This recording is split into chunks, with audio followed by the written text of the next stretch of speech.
शाजिया इल्मी कुरान से, हदीस से क्या सीखती हैं? मैं आपसे अभी कह रही हूँ रोहित, मुझे कभी माइनॉरिटी ना समझिए। मैं आपसे कोई कम हूँ?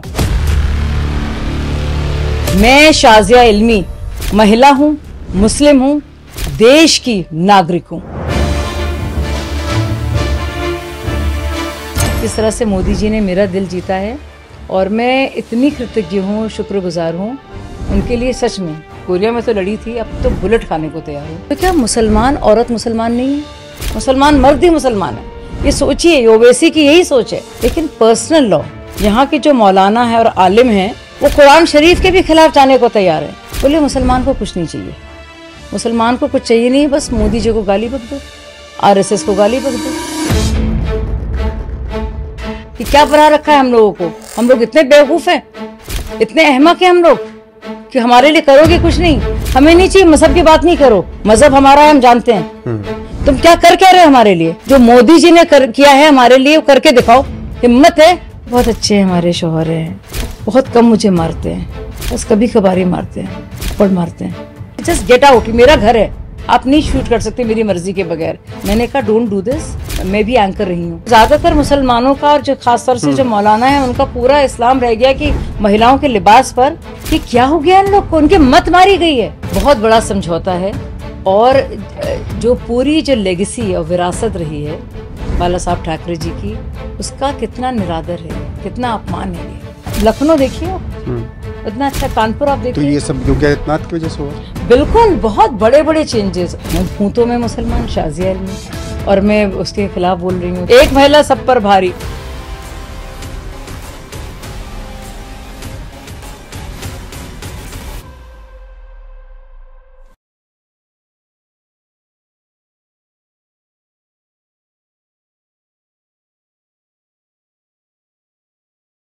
नमस्कार, स्वागत है आप सभी का एनएफ न्यूज पर। मैं हूं आपके साथ रोहित।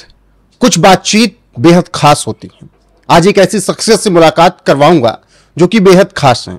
सबसे पहले तो वो मेरे गृह जिले की करीबी यानी कानपुर और लखनऊ से ताल्लुक रखती हैं। इसके अलावा जो मेरा इस वक्त पेशा है पत्रकारिता का, वो पत्रकार भी रह चुकी हैं। फिर उसके बाद उन्होंने राजनीति में कदम रखा।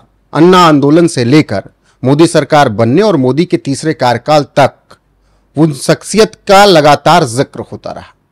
तो आज तमाम मुद्दों पर बातचीत करेंगे। देश में जो ज्वलंत मुद्दे हैं उस पर भी बातचीत होगी, उनकी पर्सनल लाइफ से भी बातचीत होगी, और आपको यह भी बता देते हैं जिन शख्सियत से मुलाकात करवाने जा रहे हैं उनके परिवार का एक हिस्सा पाकिस्तान में भी रहता है। और ऐसे तमाम बड़े नेता हैं जो कि उनके करीबी हैं, तमाम ऐसे नेता हैं जो कि देश में बड़े पद संभाल रहे हैं।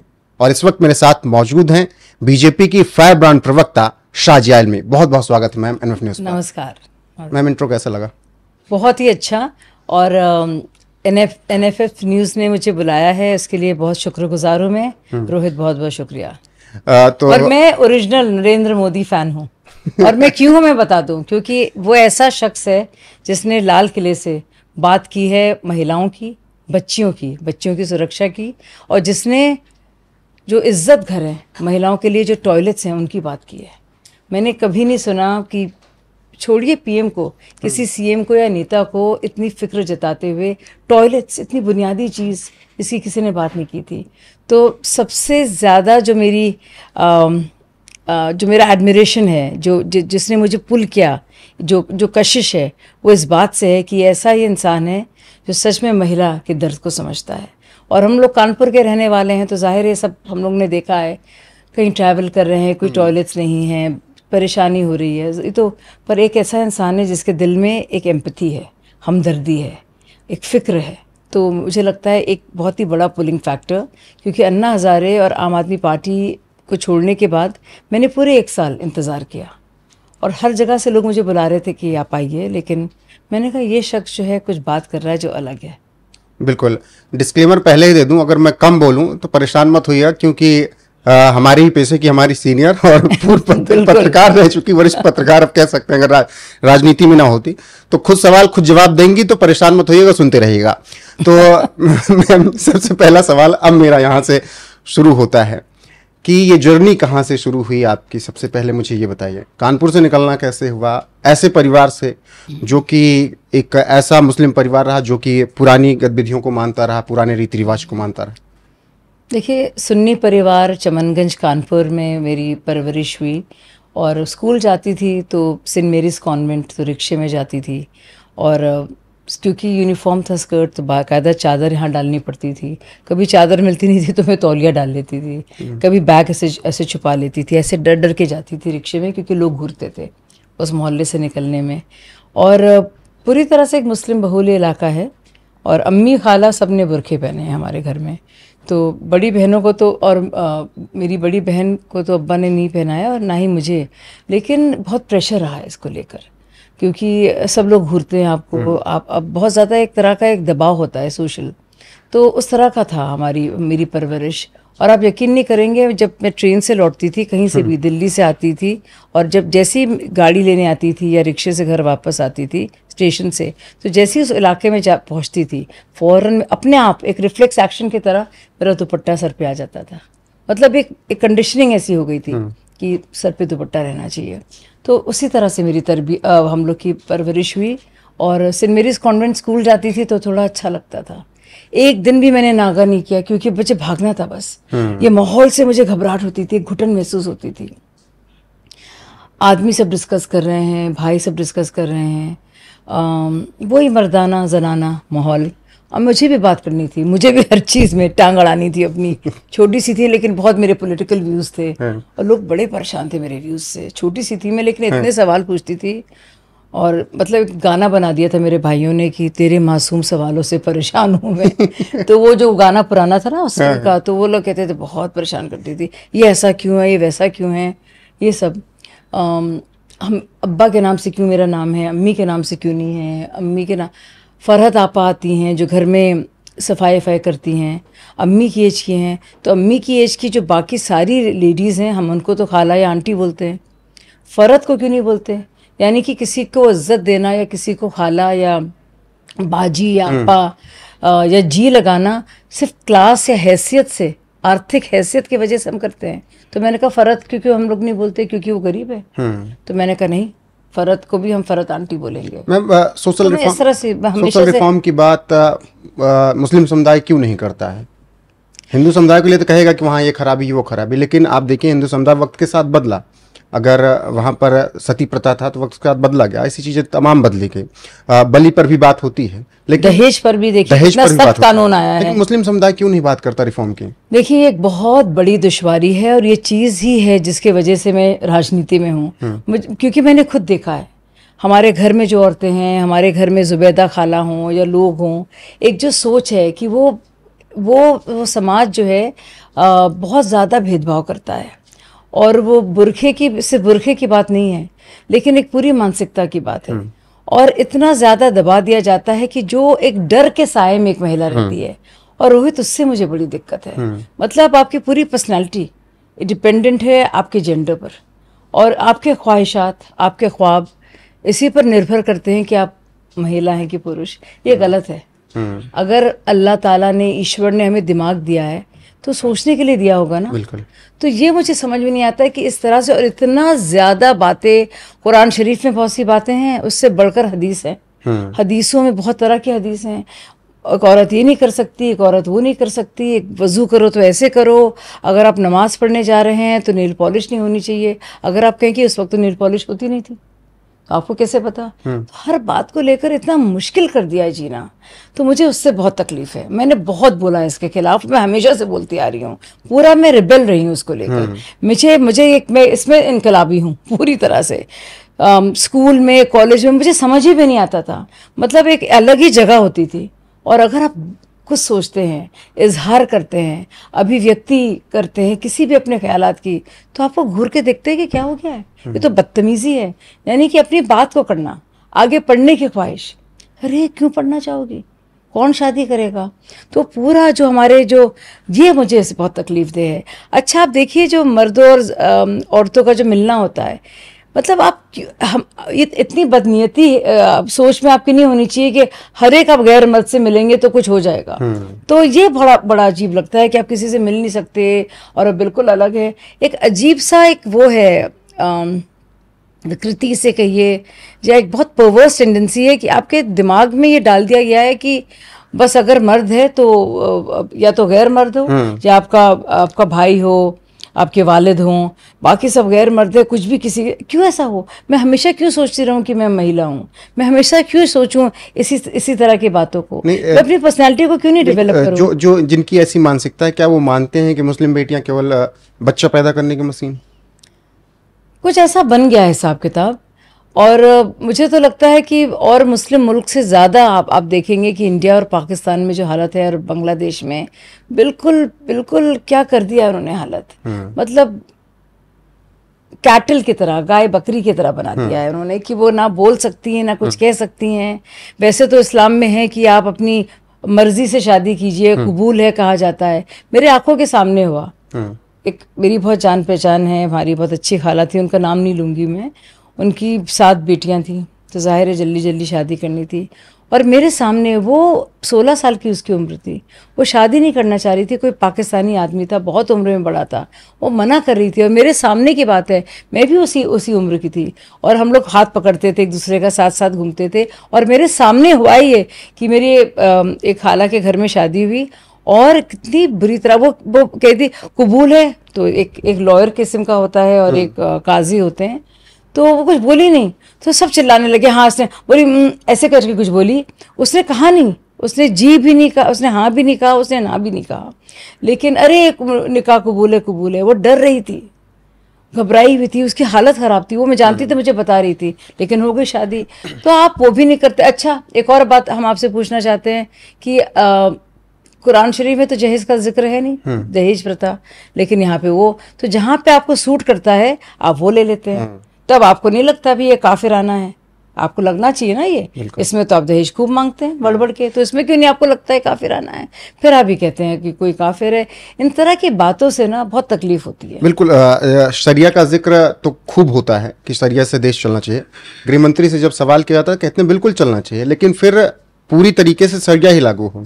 अगर फिर चोरी कोई करे तो शरिया के मुताबिक ही उनको सजा दी जाए, लेकिन इनको शादी के लिए शरिया चाहिए और क्या कहते हैं चोरी के लिए शरिया नहीं चाहिए इनको। बिल्कुल। और आप ये देखिए, ये डबल स्टैंडर्ड्स देखिए। वैसे तो पुराना जो हमारा आईपीसी था, जो संहिता थी, और सीआरपीसी था, उसमें हर चीज में यकीन है इनको, उसमें कभी प्रोटेस्ट नहीं करते, चाहे प्रॉपर्टी की बात हो या कोई भी सिविल मैटर हो। लेकिन जब बात आती है शादी ब्याह की, औरतों के हुकूक की, उसमें पर्सनल लॉ उनका छा जाता है। ये मुझे समझ में नहीं आया। अगर भी आप पूरी तरह से आपको तकलीफ है देश के कानून से, और आप चाहते हैं कि चाहे शादी हो, तलाक हो, इनहेरिटेंस हो, और इससे जुड़े पर्सनल लॉ से जुड़े सारे कानून हो, चाहे अडॉप्शन हो, तो सक्सेशन हो, तो उसमें तो आप नहीं मानना चाहते हैं, लेकिन बाकी सब चीज़ों में आप तैयार हो गए थे। तो वो क्या उल्लंघन नहीं है? अगर करो तो पूरी तरह से करो। उसमें तो आप जा रहे हैं कोर्ट्स, आप कोर्ट्स में यकीन ना कीजिए। मुसलमान सारे कहते हैं हम कोर्ट्स में यकीन नहीं करते। पहले से कह देना चाहिए था, आज़ादी के बाद से ही कह देना चाहिए था ना, तब से क्यों नहीं कहा? इसमें नहीं चाहते कोई बदलाव हो, उसमें कहना चाहिए था हम तो यकीन ही नहीं करेंगे, हम अपने लिए अलग शरिया अलग कानून चाहते हैं। सड़कों पे जाएं, क्यों यकीन करते हैं? क्यों कचहरी में इतने लैंड डिस्प्यूट्स के मामले हैं जिसमें मुसलमानों के कितने मुसलमान पिटिशनर्स हैं? तो बाकी कानूनों में आप मानना चाहते हैं जो देश का कानून है, लेकिन पर्सनल लॉ जो सबसे ज्यादा जुड़ा होता है महिलाओं से, जिसका सबसे ज्यादा असर होता है महिलाओं बच्चों पर, तो आप उसमें करना चाहते हैं। ये बहुत गलत है, ये इसका दबदबा है, और ये मैं उसमें यकीन नहीं करती। मुझे लगता है ये पूरी तरह से भेदभाव है। और जब जैसे बीजेपी है, जब ट्रिपल तलाक की बात होती है तो कहा जाता है इसमें मुसलमान महिलाओं का फ़ायदा है। वो डर के साइज में नहीं रह सकती, उसको बार बार कि उसको डराया जाए, तलाक तलाक तलाक, निकलो एक और शादी कर लो। वो कहाँ जाएगी? मारी मारी फिरती है, बच्चों के लिए कुछ नहीं होता। तब तो कहते हैं ये रे मुस्लिम विरोधी हैं। तो क्या मुसलमान औरत मुसलमान नहीं है? अगर मुसलमान हितैषी कानून बन रहा है तो भी तो मुसलमानों के हक में बन रहा है ना। तो मुसलमान औरत मुसलमान नहीं है, मुसलमान मर्द ही मुसलमान है। ये सोचिए, ओवैसी की यही सोच है इन तरह के लोगों की कि भाई अगर मुस्लिम महिला के लिए कुछ फायदेमंद है तो वो मुस्लिम विरोधी है। ये कैसी सोच है? आप मुसलमान औरतों को बराबर नहीं मानते? आप इतना ज्यादा और पहले किताब फिर हिजाब, वो मजहब जिसने इकरा, गौर करना, पढ़ने लिखने पर सबसे पहले जोर दिया है, आप ये बात कह रहे हैं। यानी कि कुरान का भी इल्म नहीं है आपको। तलाक तो जिस तरह से ट्रिपल तलाक है, तलाक बिद्दत, वो तो कुरान शरीफ का भी हिस्सा नहीं था। तो यानी कि बीजेपी के नफरत में यहाँ के जो मौलाना है और आलिम हैं, अपने को जो कहते हैं और कुरान के स्कॉलर्स मानते हैं, एक्सपर्ट्स मानते हैं, वो कुरान शरीफ के भी खिलाफ जाने को तैयार है। यानी कि कुरान शरीफ में भी उनको यकीन नहीं है, पर भाजपा की मुखालफत करनी है। भाजपा की मुखालफत करते करते कुरान की भी मुखालफत करने लगे। कुरान शरीफ की, जिसकी बात जो उनके लिए आसमानी किताब है, हम सबके लिए है। तो सबसे बड़ी और मुकद्दस किताब को आप मना कर रहे हैं, क्यों? क्योंकि भाजपा से हमें नफरत है। और ये बात मुझे सबसे अच्छी तरह से समझाई अरविंद केजरीवाल जी ने। कैसे? अरविंद जी कहते थे मुझसे, और अरविंद मेरे भाई की तरह से थे, मैंने राखी मैंने बांधी उनको और बहुत ही मुझे स्नेह था। और मैंने अरविंद भाई से कहा, जब सब बहुत बदतमीजियाँ हुई विभव और अरविंद भाई द्वारा, मैंने कहा आपकी सगी बहन ने नहीं किया होगा जो मैंने आपके लिए किया है, तो कतई मेरा नाम न लीजिएगा, क्योंकि आप भी जानते हैं कि मैंने इस पूरे मूवमेंट में क्या रोल निभाया है, क्या किरदार निभाया है। तो खैर वो बात अलग है, वो बहुत तकलीफ दे कहानी है। लेकिन अरविंद केजरीवाल ने बताया मुझसे क्या, हम लोग जब कमेटीज़ बना रहे थे कि हम लोग क्या रखेंगे, मुसलमानों के लिए क्या करना चाहिए, इन इलाकों के लिए क्या करना चाहिए, बोले मुसलमान को कुछ नहीं चाहिए, मुसलमान को कुछ चाहिए नहीं, बस मोदी जी को गाली बक दो, आरएसएस को गाली बक दो, जितनी ज़्यादा भाजपा को गाली बकोगे उतना वोट दे देंगे। अपने लिए कुछ नहीं चाहिए, ना विकास चाहिए, ना तालीम चाहिए, ना रोज़गार चाहिए, ना सड़कें चाहिए, ना स्कूल चाहिए, ना कॉलेजेस चाहिए, ना यूनिवर्सिटीज़ चाहिए, ना नौकरियां चाहिए, ना आर्मी में जाना है, ना पुलिस में जाना है, ना इंजीनियर बनना है, ना डॉक्टर बनना है, कुछ नहीं। मतलब? इमामों की सैलरी बढ़ा दो और गाली गलौज कर दो। मतलब अब मोदी जी को गाली बको, आरएसएस को गाली बको, बीजेपी को जितनी ज्यादा गाली बकोगे उतने ज्यादा वोट मतलब हम बर्बाद हो जाएं, दूसरा वाला आबाद ना हो पाए। हाँ, बस यही है। और इससे मुझे बहुत तकलीफ है। और मैं लगातार, आप यकीन नहीं करेंगे, मैं लगातार कहती हूँ कि भाई अपना फायदा तो देखो, ये क्या बेवकूफी कर रहे हो। जा रहे हैं ये लोग वहां पे मक्का मदीने जा रहे हैं, मस्जिद हरम में जा रहे हैं, वहां दुआ कर रहे हैं कि मोदी ना जीते। भैया अपने लिए कुछ मांग लो, तुम्हें अपनी तरक्की नहीं चाहिए, अपने लिए तालीम नहीं चाहिए, अपने को बढ़ाना नहीं चाहते हो। इतना भर दिया है ये अखिलेश यादव और कांग्रेस ने उस माइनॉरिटी वोट बैंक में, इतनी ज्यादा नफरत और डर डाल दिया है कि आपको याद है सीए में क्या हुआ। ऐसा कानून जिसका लेना देना नहीं था मुसलमानों से, भारत के मुसलमानों से, देखिए सबको बाहर निकाल दिया। मतलब ये बदमाशी आप देखिए, ये तो मुसलमानों के साथ दगाबाजी हुई, लेकिन मुसलमान हमारे भाई हैं, भाई साहब इतने की बहन भाई की बेवकूफ बनने को तैयार हैं। शाजी जी, इस सरकार में क्या हुआ कि अगर कुछ भी फैसले होते हैं, सीए आया, एनआरसी आए, या फिर ट्रिपल तलाक हो, या फिर वक्फ बोर्ड को लेकर बात हो, तो सबसे पहले, या फिर राम मंदिर बने, या कोई और फैसला सुप्रीम कोर्ट से आए, तो देश का मुसलमान सबसे पहले खतरे में आ जाता है।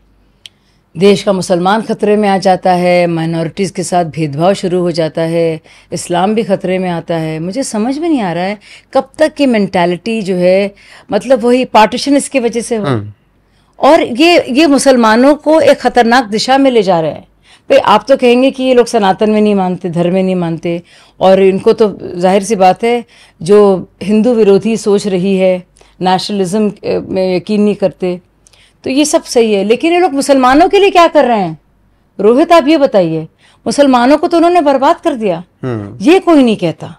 भाई मुसलमानों को भी तो सोचना चाहिए, इतने सालों से सबसे गरीब हम क्यों हैं? इतने सालों से सामाजिक तौर पर, आर्थिक तौर पर हम क्यों पिछड़े हैं? मतलब बहुत बुनियादी सी चीज़ है। कौन रहा इतने सालों से पावर में? राजेंद्र सचर कमेटी रिपोर्ट कब आई? 2004 में। तो मतलब ये बहुत बेसिक सी चीज़ है। इन्हें तो पकड़ना चाहिए, अखिलेश यादव को, इन मुसलमानों को पकड़ना चाहिए, गिरेबान से कहना चाहिए आप लोग ने क्या किया। राहुल गांधी को, अखिलेश यादव को, लालू प्रसाद यादव को, अरविंद केजरीवाल को, कि आपने क्या किया है हमारे लिए, हमें आपने बर्बाद करके रख दिया है, झूठा हमको बनाया है, बेवकूफ बनाया है, हमसे वोट बैंक है, हमसे वोट बैंक है आपके लिए, हमारा काम है वोट जिहाद। आपके बच्चे पढ़े हैं सारे अंग्रेजी स्कूलों में, अखिलेश यादव जाएं ऑस्ट्रेलिया और हमारे बच्चे वोट जिहाद करें, मदरसों में पढ़े, और ऐसे पढ़े कि उनको अंग्रेजी की शिक्षा ना हो, साइंस नहीं पढ़ाई जाए।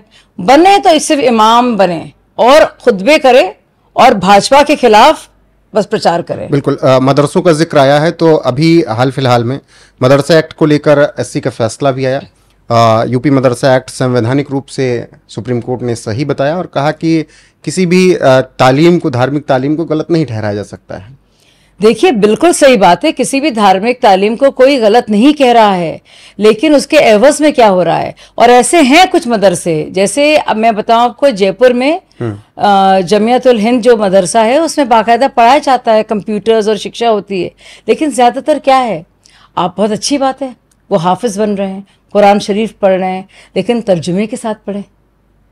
एक तो ये, फिर आप ऐसे कुछ पढ़ाई उनको कराएं कि वो तरक्की की तरफ जाएं, वो तैयारी कर सकें। देश के जो बड़े बड़े एग्जाम्स हैं, यूपीएससी हो, स्टेट के बोर्ड्स हो, कॉलेजेस हो, मेडिकल हो, इंजीनियरिंग हो, कोचिंग हो, अब जो हुनर के लिए स्किल सिखाएं। आप ऐसा क्यों, आप उनको इतने लिमिटेड क्यों कर रहे हैं उनके ऑप्शंस। तो मेरी ये सोच है, आप बिल्कुल जाए मदरसों में, तो दीनी तालीम के साथ दुनियावी उलूम भी जरूरी है। बिल्कुल, सुप्रीम कोर्ट ने ये कहा है कि आधुनिक शिक्षा जरूरी है, दीनी तालीम बहुत जरूरी है, मॉडर्नाइज करना, आगे बढ़ना। और जो देश के कानून जो बराबरी का हकूक देता है मर्दों और औरतों को, उसको मानना ये बहुत जरूरी है। देखिए, ये बात होनी चाहिए। लेकिन अगर कोई कोशिश भी करता है कि मदरसों में अलग सोच हो और देश के प्रति भावना बढ़े, तो बुरा मान जाते हैं, हंगामा हो जाता है कि अरे इंटरफियरेंस है। यानी कि खुद वो चाहते हैं, ये जो सेक्युलर दल अपने को सेक्युलर कहते हैं, वो चाहते हैं कि मुसलमानों की बर्बादी रहे। मदरसों को इतना डर क्यों है, किस बात का है? क्या कुछ खतरनाक साजिशें रची जाती हैं? कुछ लोग हैं जो उसको मिसयूज करते हैं, बिल्कुल करते हैं। और बहुत सारी बातें ऐसी कही जाती हैं जो देश के खिलाफ होती हैं। इतनी कॉन्स्पिरेसी थियरीज होती हैं कि हमारे साथ जुल्म हो रहा है, एक विक्टिमहुड कार्ड जो होता है वो खेला जाता है, हमें ये करना है। तो एक बेचारा जो कोई भी नौजवान जा रहा हो, जो बुजुर्ग हो, उन्हें डराया जाता है। वो इतने ज्यादा माइनॉरिटीज, जो मतलब मैं खासतौर से मुसलमान कहूंगी, इतने आराम से मुसलमान इस देश में हैं। आप सोचिए क्या हाल है, सीरिया में क्या हाल है, क्या हाल है अभी। आप इराक देख लीजिए, यमन देख लीजिए, आप अफगानिस्तान देख लीजिए, पाकिस्तान देख लीजिए, आप बांग्लादेश में आर्थिक बदहाली देख लीजिए, यमन देख लीजिए, आप सऊदी देख लीजिए, आप कहाँ जाना चाहेंगे। तो मतलब ये कहाँ से आ गया ये। पर मुसलमानों से ज्यादा अगर मुसलमानों को किसी ने बर्बाद किया है तो ये लेफ्टिस्ट सोच है। ये वामपंथियों ने इसको इस्तेमाल कर करके, जिसका अब तो मुझे कांग्रेस भी पूरी तरह से वामपंथियों से ज्यादा वामपंथी लगने लगा है। तो पूरी तरह से उन्होंने बर्बाद कर दिया है। उन्होंने ना बढ़ने दिया, बार बार विक्टिम उनको बनाया। क्यों विक्टिम हो? मैं आपसे अभी कह रही हूँ रोहित, मुझे कभी माइनॉरिटी ना समझिए, मैं आपसे कोई कम हूं। मैं शाजिया इल्मी महिला हूं, मुस्लिम हूं, देश की नागरिक हूं, बराबर की हकदार हूं। मैं किसी से कम नहीं हूं। तो माइनॉरिटी क्या लगा रखा है आपने? ये क्यों आप अपने को कम ज़र्फ बर कर रहे हैं? क्यों अपने को कम बना रहे हैं? मैं बिल्कुल माइनॉरिटी नहीं हूं, मैं बराबर की हकदार हूं। और हम सब देश के नागरिक हैं, अलग अलग मजहबों से आते हैं, अलग अलग जातें होंगी, लेकिन हम सब देश के नागरिक हैं। और मुसलमानों को अपने को माइनॉरिटी नहीं समझना चाहिए। बहुत बड़ी, आपने कभी सुना है सिखों को ये कहते हुए? आपने कभी सुना है पारसियों को कहते हुए? आपने कभी सुना है जैन्स को ये कहते हुए? बस मुसलमान ने क्या लगा रखा है, ये बिल्कुल दिमाग में भर दिया गया ना, दिमाग में भर दिया गया है। और ये निकल नहीं पा रहा है। पार्टीशन इसके वजह से। फिर कहेंगे कि बीजेपी सबसे बड़ी दुश्मन है मुस्लिमों की, राहुल गांधी। अच्छा सुनिए, ये मुझे समझ में नहीं आता है कि आप लगातार मुसलमानों के वोट चाहते हैं, और कमलनाथ तो कहते हैं सब मुसलमान मिलकर करें, वोट दें, चाहे वो मनमोहन सिंह हो जो सारे संसाधन मुसलमानों को दें, सब, चाहे आजम खान हो या मुलायम सिंह यादव हो रहे हों। तो अगर बीजेपी हिंदुओं के वोट चाह रही है तो उसमें क्या हर्ज है? मतलब ये समझ में मुझे नहीं आया। अगर वो उनको आप मुसलमानों के वोट चाह रहे हैं और वो हिंदुओं के वोट चाह रहे हैं, तो ये मुझे समझ में नहीं आ रहा है। तो एसजीपीसी है, वो अपने वोट चाह रही है, ये मैं समझ नहीं पा रही। तो डेमोक्रेसी है नहीं, वही तो है। ये मुझे बात समझ में नहीं आई आज तक। अच्छा, मैं पूछती हूँ लेफ्टिस्ट से, अपने मुसलमान रिश्तेदारों से भी, भाई आपने, आरएसएस ने आपके साथ बुरा क्या किया है? मुझे एक चीज बता दीजिए। कोई बता ही नहीं पाता है। कभी नाथूराम गोडसे का जिक्र करते हैं, आपके पास वीर सावरकर की किताब है, आप पढ़ लीजिए उसमें कि वीर सावरकर मौजूद थे, वो नाथूराम गोडसे से इतने नाराज थे, उन्होंने देखा भी नहीं उनकी तरफ। तो वो भी बात प्रूव हो गई है सुप्रीम कोर्ट से आ गया इसका। तो किया क्या आरएसएस ने, मुझे समझ भी नहीं आ रहा है, कोई बता ही नहीं पाता है। कोई कभी कभी श्री गोलवारकर जी का जिक्र करते हैं और गोधरा का भी जिक्र करते हैं कि जो कुछ हमारे साथ हुआ।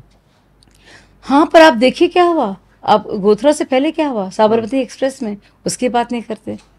वो करे ना, हर एक इंसान को इंसान देखे। बिल्कुल। वही आपने वोट जिहाद का जिक्र किया साजा जी। देखिए, जब योगी आदित्यनाथ कहते हैं बटेंगे तो कटेंगे, तब इसे देश के इतिहास का सबसे खराब नारा करार देता है विपक्ष। दूसरी तरफ कई ऐसे मौलवी और मौलाना हैं जो कि कांग्रेस को और समाजवादी पार्टी को बता रहे हैं कि कौन से कैंडिडेट आप मुस्लिम क्षेत्र में खड़े कीजिए, आप जीत जाएंगे। वहां वोट जिहाद करने के लिए तैयार हैं, लेकिन बटेंगे कटेंगे पे इनको ऐतराज है। वाकई देश का सबसे खराब नारा है भारतीय राजनीति का। देखिए, इस नारे ने उनको डरा दिया है, क्योंकि ये जो है विभाजन करना चाहते हैं। इनकी पूरी पॉलिटिक्स डिवाइड एंड रूल पर है। ये बार बार कास्ट की बात करते हैं, हिंदुओं को बांटना चाहते हैं, ये मुसलमानों और हिंदुओं को अलग अलग रखना चाहते हैं। तो जाहिर है बहुत खतरनाक उनके लिए है, उनके वजूद के लिए, उनके अस्तित्व के लिए कितना खतरनाक है ये नारा कि बटेंगे तो कटेंगे, एक रहेंगे नेक रहेंगे। यानी कि जो MY और ये सब कॉम्बिनेशंस होते हैं ना, जो कभी PDA हो जाता है, कभी मजगर होता था, कभी अजगर हो जाता था, अहेर गुज्जर जाट, तो ये डर है उनको। कभी जो मायावती जी ने ब्राह्मण दलित कार्ड खेला था, तो ये लगता है इनको ये होगा क्या। अब कांग्रेस जो बहुत ही खतरनाक रास्ते में फिर से देश को ले जा रही है। मतलब राहुल गांधी, जैसे मैं कहती हूँ ना, मुसलमानों ने तो कुरान शरीफ की बात नहीं मानी, राहुल गांधी ने तो अपने ही पिता की, अपनी ही दादी और अपने परदादा की, जिसके वजह से वो हैं राजनीति में, अगर वो नहीं होते तो राहुल गांधी होते LOP, उनको कोई पूछता, उनकी वजह से आप हैं। लेकिन वो जो उनकी एंटी कास्ट पॉलिटिक्स को आपने पूरी तरह से नकार दिया, और आपको मालूम है कि कुछ होने नहीं वाला है तो हिंदुओं को डिवाइड कर दो। तो ये तो बहुत खतरनाक नारा है उनके लिए। तो बुरा नारा नहीं है, खतरनाक नारा है, क्योंकि उनके अस्तित्व पर एक बहुत बड़ा प्रहार होता है इससे। बिल्कुल। उसी नारे के एवज में अब छोटे ओवैसी फिर कह रहे हैं कि 15 मिनट का जिक्र महाराष्ट्र में फिर कर रहे हैं चुनाव प्रचार में। कह रहे हैं 15 मिनट बाकी हैं और 15 मिनट मेरा कभी पीछा छोड़े नहीं है, हम और 15 मिनट एक दूसरे के पर्याय हैं। ये मालूम है सबसे बड़ी डिससर्विस है। ये अखिलेश यादव जब ऐसी बातें करते हैं तो मतलब वो ले जा रहे हैं एक नफरत की ओर देश को, वो कर रहे हैं ध्रुवीकरण, जिसके लिए वो औरों को ब्लेम करते हैं, और एक इतनी बुरी भावना, दुर्भावना के साथ एक समुदाय की तरफ सोचते हैं। इसका नुकसान होता है मुसलमानों का। मुसलमान ये नहीं रियलाइज कर रहा है, वो खुश हो रहा है कि ऐसे बोल रहे हैं, लेकिन खुश होने की जरूरत नहीं है, क्योंकि इसका जो वार होगा या इसका जो बैकलैश होगा वो तो उन पर होगा। अखिलेश यादव तो अपने पूरे परिवार के लोगों को जिताकर मुस्लिम बहुल इलाकों से वो तो कट लेंगे पतली गली से। लेकिन ओवैसी तो कहेंगे ना कि हम तो मुसलमानों की बात करते हैं, हमारे साथ रहो। वही वोट बैंक है, वही बना रखा है। आप देखिए उस इलाके में जाकर क्या हालत है। इतना अफसोस मुझे हुआ, 12-12 साल की बच्चियां बुर्का पहनी हुई थी गर्मी में, और आप देखिए उन्होंने क्या कुछ कर रखा है, कुछ भी नहीं, लेकिन ऐसा ही है। लेकिन अबू आजमी कहते हैं हम केवल 8 विधायक चाहिए, फिर देख लेंगे क्या होगा। देखिए इसी तरह की बातें रही हैं अबू आजमी जी ने, क्या उनकी सोच रही है। तो ये देखिए इनकी पर्सनल लाइफ बड़ी अलग होंगी, इनके बेटे बेटियां जो हैं, बहुएं, इनके अलग रहेगा हिसाब किताब। लेकिन मुसलमानों के बीच में जाते हैं तो सिर्फ वही कट्टर एक्सट्रीमिस्ट और इस तरह की बातें करते हैं ताकि उनको भड़काया जाए। मुसलमानों को उन्होंने इस्तेमाल कर रहे हैं। मतलब ये देखिए एक जज्बाती एक खिलवाड़ है उनके साथ। और मुसलमानों को रिबेल करना चाहिए, मुसलमानों को इनके खिलाफ मोर्चा खोलना चाहिए। जिस तरह की जो समाजवादी पार्टी और कांग्रेस की जो नेता है कि क्या बना रखा है हम लोगों को, हम लोग इतने बेवकूफ हैं, इतने अहमक हैं हम लोग कि हमारे लिए करोगे कुछ नहीं, हमें नहीं चाहिए, मजहब की बात नहीं करो, मजहब हमारा है हम जानते हैं, तुम क्या कर कह रहे हो हमारे लिए। जो मोदी जी ने किया है हमारे लिए वो करके दिखाओ, हिम्मत है, पानी दे सकते हो, इज्जत घर दे सकते हो, हमारी महिलाओं के लिए इज्जत दे सकते हो, डिग्निटी दे सकते हो, ये करके दिखाओ। ये पूछना चाहिए मुसलमानों को इनसे। आप देखिए अपनी परसेंटेज मुसलमानों की है 14 से 18 मानी जाती है, अलग अलग लोग सोचते हैं क्योंकि एग्जैक्ट वो अवेलेबल नहीं है। तो वो तो प्रतिशत है मुसलमानों का, लेकिन जो लाभार्थी हैं, चाहे वो आवास योजना हो, चाहे वो उज्ज्वला योजना हो, चाहे वो हमारे राशन की योजनाएं हों, चाहे हमारी मुद्रा योजना हो, चाहे हमारे शौचालय और स्वच्छ भारत की योजनाएं हों, आप देखेंगे कि जो मुस्लिम जो लाभार्थी हैं वो उन योजनाओं में 30% हैं, 28% हैं, 22% हैं। लेकिन तो किसने उनको उतना गरीब रखा? वोट तो फिर भी आपको नहीं दे रहे। तो यही तो मैं कह रही हूँ ना, मुसलमान अपना फायदा सोचे। मुसलमान को इतना ज्यादा नफरत में कि और जहरीले जो उसमें समंदर में फेंक दिया है कि मुसलमान अपने इस खिलाफ ही काम कर रहा है, खुद पर वो प्रहार कर रहा है। उनको जिताना है, वो जानता है कि उनको जिताने से मेरा घर का फायदा नहीं होना है। तो मैं मुसलमानों से कहती हूँ भी अपना वो है जो आपके काम आए, और आप मोदी जी ही काम आए हैं। चाहे आप देखिए स्कॉलरशिप्स, चाहे आप देखिए मुस्लिम बच्चियों के लिए पढ़ाई लिखाई, चाहे आप देखिए जो इजाफा जो हुआ है पढ़ने लिखने वालों बच्चों में, चाहे आप देखिए हुनर हाट या उस्ताद की जो स्कीम है, या फिर स्किल डेवलपमेंट, वो आप अपना फायदा देखिए ना। आप भाजपा का नुकसान क्यों देख रहे हैं? आप अपना फायदा देखिए। तो इतनी नफरत डाल दी है भाजपा के खिलाफ कि अपने खिलाफ वो काम कर रहे हैं। बिल्कुल। डिग्निटी की आपने बात की, अभी एएमयू के अस्तित्व की बात हो रही थी, और अभी जब हम बैठे हैं तो कुछ देर पहले ही सुप्रीम कोर्ट का फैसला आया कि अल्पसंख्यक दर्जा बरकरार रखा जाएगा। हालांकि किस श्रेणी में होगा वो आगे तय किया जाएगा, बेंच बना दी गई। आपको लगता है कि यूनिवर्सिटी देश में अल्पसंख्यक या बहुसंख्यक होनी चाहिए कैटेगरी? नहीं होनी चाहिए, बिल्कुल नहीं होनी चाहिए। वो इसलिए क्योंकि ये यूजीसी के तहत, सेंट्रल ग्रांट्स के तहत ये होती हैं यूनिवर्सिटीज़, और हमारे देश में इसको लेकर कोई भी सरकारी संस्थान ना हिंदुओं के लिए, ना मुसलमानों के लिए या किसी और समुदाय के लिए डिस्क्रिमिनेशन या भेदभाव कर सकता है। माइनॉरिटी एजुकेशनल इंस्टीट्यूशंस की जगह है, उसके लिए आप पैसे दीजिए। भाई ओवैसी जी क्यों नहीं खोल देते हैं? इतनी वक्फ की प्रॉपर्टीज़ हैं, आप बताइए। बड़ी बड़ी बातें करते हैं ये कि वक्फ में अमेंडमेंट नहीं चाहिए।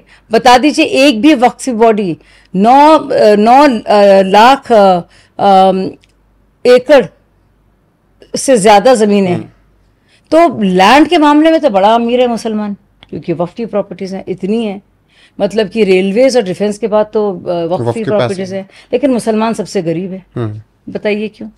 क्योंकि आज तक आपने उनमें ना गरीबों के लिए, ना जो हकदार है, जो मकसद है वक्फ का, आपने कितने मेडिकल कॉलेज खोल दिए, आपने कितने स्कूल खोल दिए, आपने कितने यतीम बच्चों को जगह दी, आपने कितनी तलाकशुदा महिलाओं के लिए घर बनाए, आपने कितनी बेवाओं की फिक्र की, आपने कितने कोचिंग इंस्टीट्यूट्स खोले। बताइए आप, शर्म आनी चाहिए। तो क्या जो संशोधन, आप शर्म आनी चाहिए। आप देखिए, आप सिखों में आप देखेंगे कि अपने लिए वो स्कूल खोलते हैं, क्योंकि माइनॉरिटी एजुकेशनल इंस्टीट्यूशन का बाकायदा है, ये कॉन्स्टिट्यूशन का हिस्सा है। तो खोलिए नहीं, सरकार से चाहेंगे माइनॉरिटी स्टेटस चाहेंगे।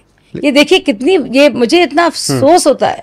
और अगर यूनिवर्सिटी खुलती है तो देखिए आजम खान ने क्या किया, उस यूनिवर्सिटी के एवज में उन्होंने जौहर यूनिवर्सिटी में कितना लैंड लिया। ये देखिए, ये खुदगर्जी देखिए, ये मुसलमान देखें, ये मुसलमान देखें, सोचे हमारे साथ क्या हो रहा है। जो आजम खान ने जमीनें के साथ जो छीनी थी, सबसे ज्यादा तो मुसलमान परेशान हुए थे। 1-2 रुपए में ले ली थी जमीनें। तो ये देखिए, ये तो वक्फ में साझा जो संशोधन की बात चल रही है, झूठ मूठ मुसलमान बनते हैं। अब सिर्फ और सिर्फ भू माफिया है। अमानतुल्लाह जो है उन पर केस चल रहा है, प्रॉपर्टीज बेचते हैं। उससे पहले हारून यूसुफ थे, हाजी मतीन थे, उन्होंने नरेला में 62 एकड़ जमीन एक प्राइवेट बिल्डर को दी है। कितने पैसों में दी है, कितना टेबल के नीचे पैसा गया है, कितना ऊपर से गया मालूम नहीं। और तो ये सब चालाकियां हैं। तो और जो गरीब मुसलमानों को समझना चाहिए, वो गरीब ही रह गया। तो ऐसे में जो संशोधन की बात चल रही है, हालांकि जेपीसी की मीटिंग में मारपीट तक हो जा रही है, संशोधन हित में है मुस्लिमों के? बिल्कुल, गरीब मुसलमानों के हित में है। वो जो 100 अमीर जो माफिया परिवार है मुसलमानों के, जिनका दबदबा है, जिन्होंने कब्जा कर रखा है, जो बेचते हैं अपनी मर्जी से प्रॉपर्टीज को, छीनते हैं, अतिक्रमण करते हैं, उनका तो नुकसान है। तो जो आपके all India Muslim person law board वाले हैं, जो बड़े ज़मीनों पर बैठे हुए हैं अलग अलग मदारस और मसाजिदों में, तो उनके लिए तो वो है, लेकिन गरीब मुसलमानों के लिए बहुत अच्छा होगा। क्योंकि उसको तो कुछ नहीं मिल रहा है ना, उसके लिए है जमीन लेकिन उसको कुछ नहीं मिल रहा है। तो सबसे अमीर समुदाय जमीन के हिसाब से मुसलमान है और सबसे गरीब समुदाय भी वो है। ये समझाइए आप मुझे विडंबना, कौन समझाएगा, कोई समझा दे मुझे। तो ऐसे में जब इतनी जमीनें हैं तो क्या वक्फ बोर्ड को रियल एस्टेट कंपनी कहना गलत होगा क्या? बिल्कुल रियल एस्टेट कंपनी है, एक तरह का उन्होंने माफिया बना दिया है, कुछ किया नहीं है। मैं पूछती हूँ उनसे, आप मुझे बता दीजिए, आप इतने ज्यादा मतलब लाखों एकड़ की जमीनों में आपने कितने मेडिकल इंजीनियरिंग कॉलेजेस खोल सकते थे, कितनी यूनिवर्सिटीज खोल सकते थे, आप टाई अप कर सकते थे औरों के साथ, क्योंकि आपके पास जमीन थी और यूनिवर्सिटीज आपके साथ आती और कितने बच्चे पढ़ते। अगर आप वाकई में मुसलमान हितैषी हैं तो कीजिए, मुसलमानों के लिए तालीम और रोजगार के रास्ते बनाइए, उसके लिए तो सरकार करे। और आप क्या करें, आप वोट जिहाद कराएं, यानी कि आम बच्चा जो है, आम जो गरीब बच्चा है, नौजवान है, वो तो वोट जिहाद करे और ये लोग सत्ता में बने रहें। नहीं, इनकी डिम्पल यादव भी आ जाएं, इनकी सास ससुर ताऊ जी भौजाई सब आ जाएं, सब सदन में बैठ जाएं, सब बैठ जाएं। ऐसे में साजिद, जब वक्फ बोर्ड को लेकर बात चलती है तो असदुद्दीन ओवैसी मंदिरों को लेकर बात करते हैं और कहते हैं हिंदू मंदिरों की तुलना वक्फ बोर्ड से वो करते हैं, और वो कहते हैं कि जब तिरुमला तिरुपति देवस्थानम में गैर हिंदू नहीं तो वक्फ बोर्ड में हिंदू सदस्य क्यों? देखिए, दोनों बहुत अलग अलग चीजें हैं। और अगर वक्फ बोर्ड में 11 लोगों में से 9 लोग मुसलमान हैं और 2 नॉन मुस्लिम्स हैं, वो भी टेक्निकल ग्राउंड्स पर, क्योंकि वो मैनेजमेंट है, उनको नमाजें नहीं पढ़ानी है वहां पे, उनको इबादत नहीं करानी है, वो जो है मैनेज करेंगे। तो क्या जो डिस्ट्रिक्ट कलेक्टर है, जो सर्वे कमिश्नर को हटाकर डीएम को लाया जा रहा है, डिस्ट्रिक्ट कलेक्टर को, तो हर जगह डिस्ट्रिक्ट कलेक्टर देखता है ना। तो आप क्या चाहते हैं कि एक पूरा एक वो बन जाए, एक छोटा सा एक गैंग, और अपनी मर्जी से आप कहते रहे ये वक्फ है, ये वक्फ है, ये अल्लाह की प्रॉपर्टी है, ये अल्लाह की प्रॉपर्टी है। अरे भाई, अल्लाह का। और आपको पता है कितने मुस्लिम देशों में, सऊदी अरेबिया का मुस्लिम देश नहीं है, टर्की का मुस्लिम देश नहीं है, सूडान का मुस्लिम देश नहीं है, इजिप्ट का मुस्लिम देश नहीं है, वहां पे क्या है वक्फ बोर्ड, वहां तो नहीं है। तो ये कहां से खालिस मुसलमान आइडिया कैसे हो गया? ये सब बेवकूफ बनाने की बातें हैं, लेकिन मुसलमानों को, आम मुसलमानों को सोचना चाहिए। बिल्कुल। अब थोड़ा बात करते हैं शाजिया इल्मी की और उनकी लाइफ की, उसके बाद फिर कुछ सवाल होंगे। तो साजिया जी, मेरा सवाल ये है कि इस्लाम को आप मानती हैं, हिंदुओं की पक्ष की लेकिन बात करती हैं, और इसको लेकर लगातार आपकी खिलाफत भी होती है और मुझे लगता है कि धमकियां भी तमाम मिलती हैं। साजिया इल्मी इस्लाम प्रॉपर मानती? बिल्कुल। मैं जैसे कहा जाता है ना, बहुत पुराना शेर है कि किसी के बाप का हिंदुस्तान थोड़ी है, तो किसी के बाप का भी इस्लाम नहीं है। और मुझे ये लोग जो कहते हैं कि आप अच्छी मुसलमान नहीं हैं, सच्ची मुसलमान नहीं हैं, ये अपने गिरेबान में जाके, मेरा और मेरे अल्लाह और ईश्वर के बीच का जो रिश्ता है बहुत ही, वो मेरा रिश्ता है, मुझे किसी बिचौलियों की ज़रूरत नहीं है। सबसे पहले तो ये, तो अगर सबको ये कहते हैं कि ये शिर्क है, ये गलत है, तुम सच्चे मुसलमान नहीं हो, इनको कोई हक नहीं है। वो मुझे नहीं मानते, मैं उनको नहीं मानती। तो एक तो ये है। दूसरा, मैं इंसानियत और की बात करती हूँ, और इस्लाम में तो सच बोलना है, झूठ तो मैं बोलूँगी नहीं। तो मैं क्यों अपने उन भाइयों के लिए ना बोलूँ कि जिनके साथ ज्यादती हो रही है? अगर मुसलमानों के साथ ज्यादती होगी कहीं, मैं उस पर बोलूँगी, पर इसका मतलब ये नहीं कि मैं सिर्फ मुसलमानों के लिए बोलूँगी। मेरा सेंस ऑफ जस्टिस क्या है, मेरा जो न्याय और न्याय पसंद जो मेरी सोच है, और ऑब्जेक्टिविटी कि आप जो चीज़ है उसकी तरह देखो। आप ऐसे चश्मे ना लगा लो मजहबी कि आपको सिर्फ मजहबी, मैं सिर्फ रिलीजियस आइडेंटिटी नहीं है मेरी, मेरी इंटेलेक्चुअल आइडेंटिटी है, मेरी कल्चरल आइडेंटिटी है, मेरी पॉलिटिकल आइडेंटिटी है, मेरी बहुत सारी आइडेंटिटीज हैं। मैं सिर्फ और सिर्फ मुसलमान आइडेंटिटी बन के रहूं क्यों? मतलब मैं यूपी वाली हूँ, कनपुरिया हूँ, जैसे हम मजाक में कह रहे थे, मैं एक महिला हूँ, मैं सुन्नी हूँ, और मैं एक किसी स्कूल या कॉलेज से पढ़ी हूँ। जब विदेश जाती हूँ तो मैं भारतीय हूँ। अगर खुदा ना खास्ता कभी एलियंस अटैक करेंगे हमको, तो मैं तो अर्थलिंग होंगी। सवाल पीछे था, लेकिन विदेश का जिक्र आ गया तो जिक्र कर, जाती हैं विदेश, भारतीय होती हैं और लड़ाई भी कर लेती हैं आप विदेश के सड़कों पे? जी बिल्कुल, मैं हमेशा किया है। क्या वाकया था, क्यों लड़ गए थे इतना? नहीं, मैं ऐसी किसी और काम के लिए, मुझे कॉन्फ्रेंस में बोलना था। पहली बार मैं सियोल गई थी। तो सियोल आप जैसे जानते हैं साउथ कोरिया में है, तो मैं बड़ी एक्साइटेड थी, गई तो मैं मिली और मैंने कॉन्फ्रेंस में मैंने पार्टिसिपेट किया, भारत की बात रखी और अपने सोसाइटी की और थोड़ी बहुत पॉलिटिकल भी। और जब मैं बाहर निकली तो वहाँ पे मुझे पता नहीं था कि वहाँ पे बहुत सारे पाकिस्तानीज हैं जो रेस्टोरेंटर्स हैं, जिनके रेस्टोरेंट्स हैं वहाँ पे, वो चलाते हैं उनको। तो वहाँ पे आर्टिकल 370 के एब्रोगेशन के बाद के हटाने के बाद वो प्रदर्शन कर रहे थे मेन एवेन्यू पर, और वहाँ पे वो गाजा और पता नहीं कहाँ कहाँ के तस्वीरें दिखा रहे थे। वो कह रहे थे क्या भारतीय सरकार कर रही है, मारपीट कर रही है, खून खराबा कर रही है, बिल्कुल झूठ, और कश्मीर हमारा है। तो पता नहीं मुझे क्या हुआ, मैं टैक्सी से कूदी, मैं समझाऊंगी, सोचिए, और मेरी हाइट देखिए, और मैं वहाँ पे कूदी, वहाँ 300 से ज़्यादा थे लोग, सब मर्द थे, और मैं समझा रही हूँ उनको, कोशिश, मैंने कहा आप झूठ बोल रहे हैं भाई साहब, ये गलत है, ये कश्मीर हमारा है सबसे पहले तो, और आप झूठी तस्वीरें ना दिखाइए, कोई मारकाट, कोई नरसंहार वहाँ पे नहीं हो रहा है, तो खुदा के वास्ते झूठ तो ना बोलिए। तो हाथापाई पे नौबत आई, मुझे चोटें लगी, और तो मैं लड़ती रही, और बड़ा अजीब सा लग रहा था। वो कह रहे थे कश्मीर हमारा है, ला इलाहा इल्लल्लाह। मैंने कहा कश्मीर हमारा है, ला इलाहा इल्लल्लाह। तो वो कह रहे थे भारत मुर्दाबाद कह रहे थे, पीएम के बारे में बहुत खराब बातें कह रहे थे जो मैं नहीं कहूँगी, और मैं कह रही थी भारत जिंदाबाद। और बड़ा अजीब लग रहा था कि उनके तो कोरस में 300 लोग थे, मेरे कोरस में कोई नहीं था, तो मैं इंडिया फिर खुद ही बोलती थी जिंदाबाद। तो बहुत फनी सा भी लग रहा था। और मुझे फिर पुलिस ले गई, और मैं सोचने लगी कि अब मेरा क्या होगा, मैं लड़ तो ली हूँ, बिकॉज मैंने सोचा भी नहीं, मैं कूद गई बस। बाद में सोचा मैंने, कब क्या होगा, मुझे जेल में ले जाएंगे, क्या होगा, और मेरे भाई को, भाभी को कितना बुरा लगेगा, मेरे भतीजों को, और मैं वीर ज़ारा की तरह निकलूंगी बाहर, क्या होगा। लेकिन चलो, कोरियन जेल जो है अच्छे होंगे, साफ सुथरे तो होंगे, ये सब ख्यालात आ रहे थे, क्योंकि मुझे पुलिस लेके जा रही थी। तो फिर मैंने कहा मुझे एम्बेसी में बात करने दो। तो मुझे ये सलाह दी गई जब बात हुई कि आप जो है अलग, अब चली जाइए कल आप, क्योंकि उनके पास तो परमिशन थी। बिल्कुल। फिर उसके बाद प्रधानमंत्री फिर वो, और सुनिए, वो जो वीडियो जो रिलीज हुआ वो पाकिस्तान की तरफ से हुआ।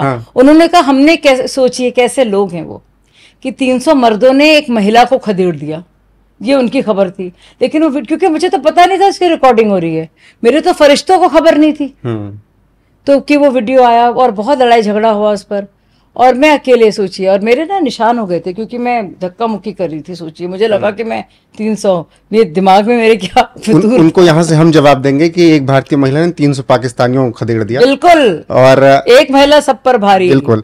फिर उसके बाद जब ये वाकया हुआ, प्रधानमंत्री ने क्या कहा? जी, प्रधानमंत्री जी, सबने बताया, बात वो हुई, तो मुझे बड़ी खुशी हुई। प्रधानमंत्री जी ने फिर मुझे ट्विटर में भी फॉलो किया, और हर जगह खबर बनी, और जाहिर सी बात है कि उनको वो खुश हुए कि देश के लिए कोई बोल रही है, एक देश की एक बेटी, एक देश की एक बहन। तो ये बात कई लोगों को बहुत पसंद आई। और उसी वक्त सोचिए, एब्रोगेशन आर्टिकल 370 को लेकर क्या क्या हो रहा था। तो और हूँ तो मैं मुसलमान, शाज़िया इल्मी, और मैं उसके खिलाफ बोल रही हूँ, तो एक वो लगता है ना। लेकिन मेरा पे पूरी क्लैरिटी है मुझे, और ये जो क्लैरिटी है ना, ये बीजेपी की वजह से नहीं है, ये हमेशा से रही है। ये मैं 10 साल की थी, मुझे क्लैरिटी थी, मैं हेड गर्ल थी अपने स्कूल की। और उससे पहले आप सोचिए, 15 अगस्त को जैसे स्कूल में होते हैं ना, मार्च पास सब करते हैं, फ्लैग लेकर जाते हैं, तो गाने बजते हैं ना, ए मेरे वतन के लोगों, जरा आंख में भर लो पानी। और तो मैं सब सुनती थी गाने, तो मेरे आंखों में आंसू आते थे। और मैं वो फुटेज देखती थी पुराने, आप देखते होंगे ना कि पार्टीशन के वक्त में गरीब वो लोग जा रहे हैं ट्रेनों में, और मुझे लगता था कि कुछ देश के, पता नहीं, कुछ था मेरे अंदर, वो था वो भावना। बल्कि एक मैं बहुत इंटरेस्टिंग चीज बताऊंगी आपको, बहुत ही इंटरेस्टिंग, उससे आपको अरविंद केजरीवाल की असली किरदार समझ में आ जाएगा, ज्यादा कुछ कहना नहीं पड़ेगा। अन्ना हजारे का आंदोलन, सब सामने बैठे हैं, अन्ना हजारे को अपना फास्ट तोड़ना है, और आई थिंक वीके सिंह को बुलाया था, वो आए थे उस वक्त, वो बीजेपी उन्होंने ज्वाइन नहीं की थी।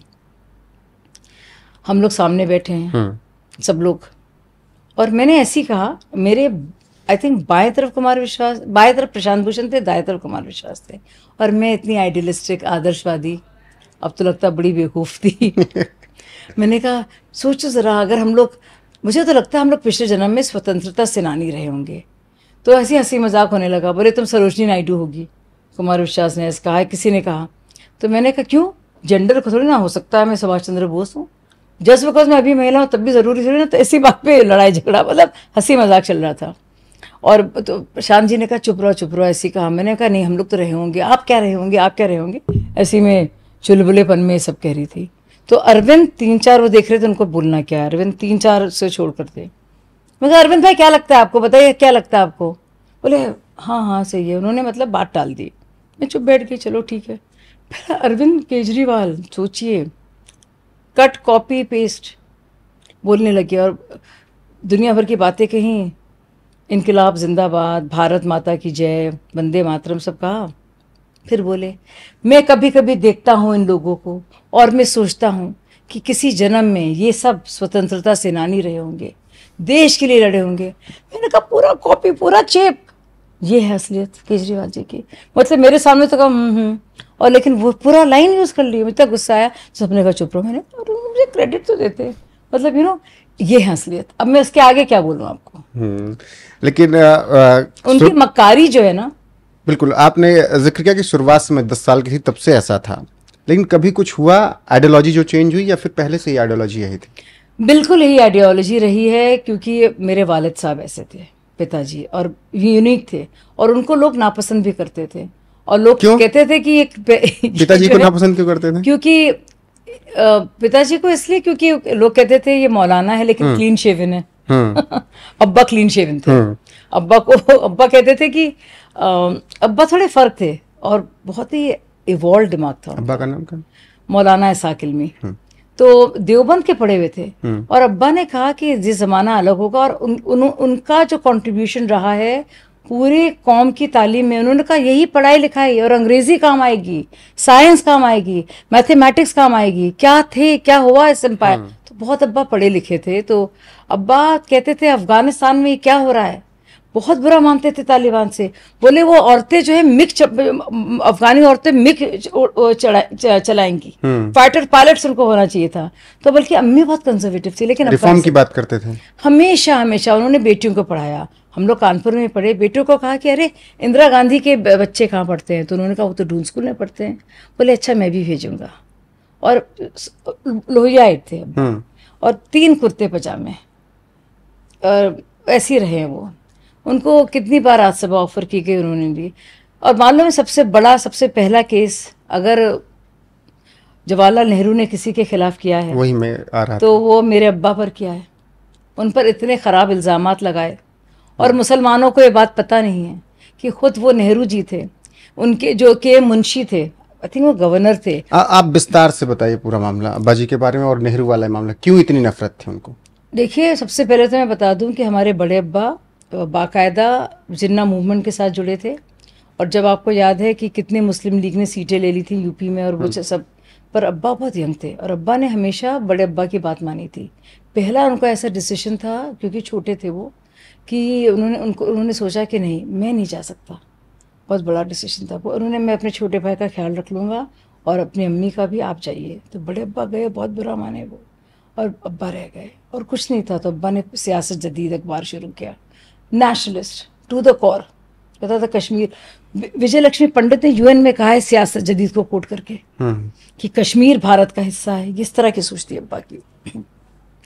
लेकिन नेहरू जी ने जिस तरह से के मुंशी और जिस तरह की एक लिविंग बायोग्राफी थी, उसमें प्रॉफिट सल्लल्लाहु अलैहि वसल्लम के बारे में बहुत बेहुदा बातें कही गई थी। अब देखिए, अब जब बातें ऐसी होती है लोग कितना बुरा मानते हैं, लेकिन लोग जानते नहीं है खुद मोतीलाल नेहरू, माफ कीजिएगा, खुद जवाहरलाल नेहरू ने और उनके के मुंशी के उन्होंने साथ दिया था। और अब्बा को, क्योंकि अब्बा के वजह से एक तहरीक हुई थी और काले झंडे लगे थे, अब्बा को 3 बार जेल भेजा, पिटाई उनकी की, मारा बहुत बुरी तरह से। तो मैं देखिए, मैं तो जन्मजात से एंटी कांग्रेस हूँ। और फिर ये देखिए ऊपर वाले की क्या है मेहरबानी। और मैं खुद भी ऐसी थी, कि या तो होगा कहीं ना कहीं मेरे अंदर वो डीएनए मेरे पिता का और मेरे घर वाले। और आप यकीन नहीं करेंगे, मैंने राखी मुझे बहुत अच्छी लगती थी, लेकिन हमारे राखी होती नहीं थी। और मेरे 4 बड़े भाई, और मैं सोचती थी मैं राखी बांधूं, मुझे बड़ा अच्छा लगता था। मेरी सब फ्रेंड्स बांधती थी, तो मैंने शुरू किया घर में। किसी ने सबने माइंड किया, जाहिर है। तो किसी ने इसके लिए इजाज़त नहीं दी, लेकिन हमने अब्बा से पूछा तो बोले इसमें कोई हर्ज नहीं बेटा। और मैं सवाल पूछती थी, अच्छा आप कुछ भी सवाल पूछें कुरान शरीफ के बारे में तो आपको बहुत डांट दिया जाता है। अब कोई बच्चा बड़ा हो रहा है, बच्ची बड़ी होगी, सवाल तो आएंगे ना। तो एक सेंस ऑफ इंक्वायरी को उन्होंने बंद कर दिया है। कोई सवालों का जवाब नहीं पूछते ना, ऐसा क्यों है, तो कोई जवाब नहीं देना चाहता। ये बड़ा मसला है। तो बिल्कुल आप वो अंधाधुंध, मतलब एक बिल्कुल ऐसे है कि आप कुछ क्वेश्चन नहीं कर सकते। तो मुझे समझ भी नहीं आता है क्यों। तो मुझे बहुत घुटन महसूस होती है। मुझे समझना ज़रूरी है क्यों ऊपर वाले ने मुझे दिया होगा दिमाग, सोचने की कुव्वत, शक्ति। आप खुद सोचिए, ऊपर वाले अल्लाह ने तो दिया है ना। तो अल्लाह अल्लाह आप करते रहते हैं, लेकिन अल्लाह की जो दिए हुए नेमतें हैं, अगर उसका मैं हवाला देती हूँ तो फिर आपको बड़ा गुस्सा आ जाता है। ये मुझे समझ में नहीं आती बात। ये हमारे समाज में बहुत ज़्यादा है कि बुनियादी चीज़ों को क्वेश्चन नहीं किया जाता है, और उस पर जो सवाल उठाएगा उस पर केस कर दिया जाएगा, बुरा भला कहा जाएगा, फतवा जारी कर दिया जाएगा, बदनाम किया जाएगा, गाली बकी जाएगी। ट्विटर में देखिए कितनी गंदी बातें कही जाती हैं। खासकर महिला होगी तो कैरेक्टर असैसिनेशन भी हो जाएगा। बहुत ज़्यादा, बहुत ख़राब बातें कही जाती हैं। बहुत तकलीफ, मैं रोती थी, आप यकीन नहीं करेंगे, अभी भी रोती हूँ मैं। मतलब मैं एडमिट कर रही हूँ इस बात को, इतनी गंदी बातें। तो मैं जाती हूँ इरशाद भाई के पास, तो वो मेरे बड़े भाई जो हैं मेरे, वो भी पिता समान हैं, मेरे वालिद की तरह हैं। तो कहते हैं ये सब बेवकूफ़ी की बातें ना ध्यान दो, ना पढ़ो ये सब, तुम्हें जो करना है करो। तो मैं तो करूँगी। अच्छा रोहित, आप मुझे बताइए, अगर मैं चमनगंज कानपुर से हूँ, मैंने अपनी अम्मी को देखा है गर्मी में बुरखे में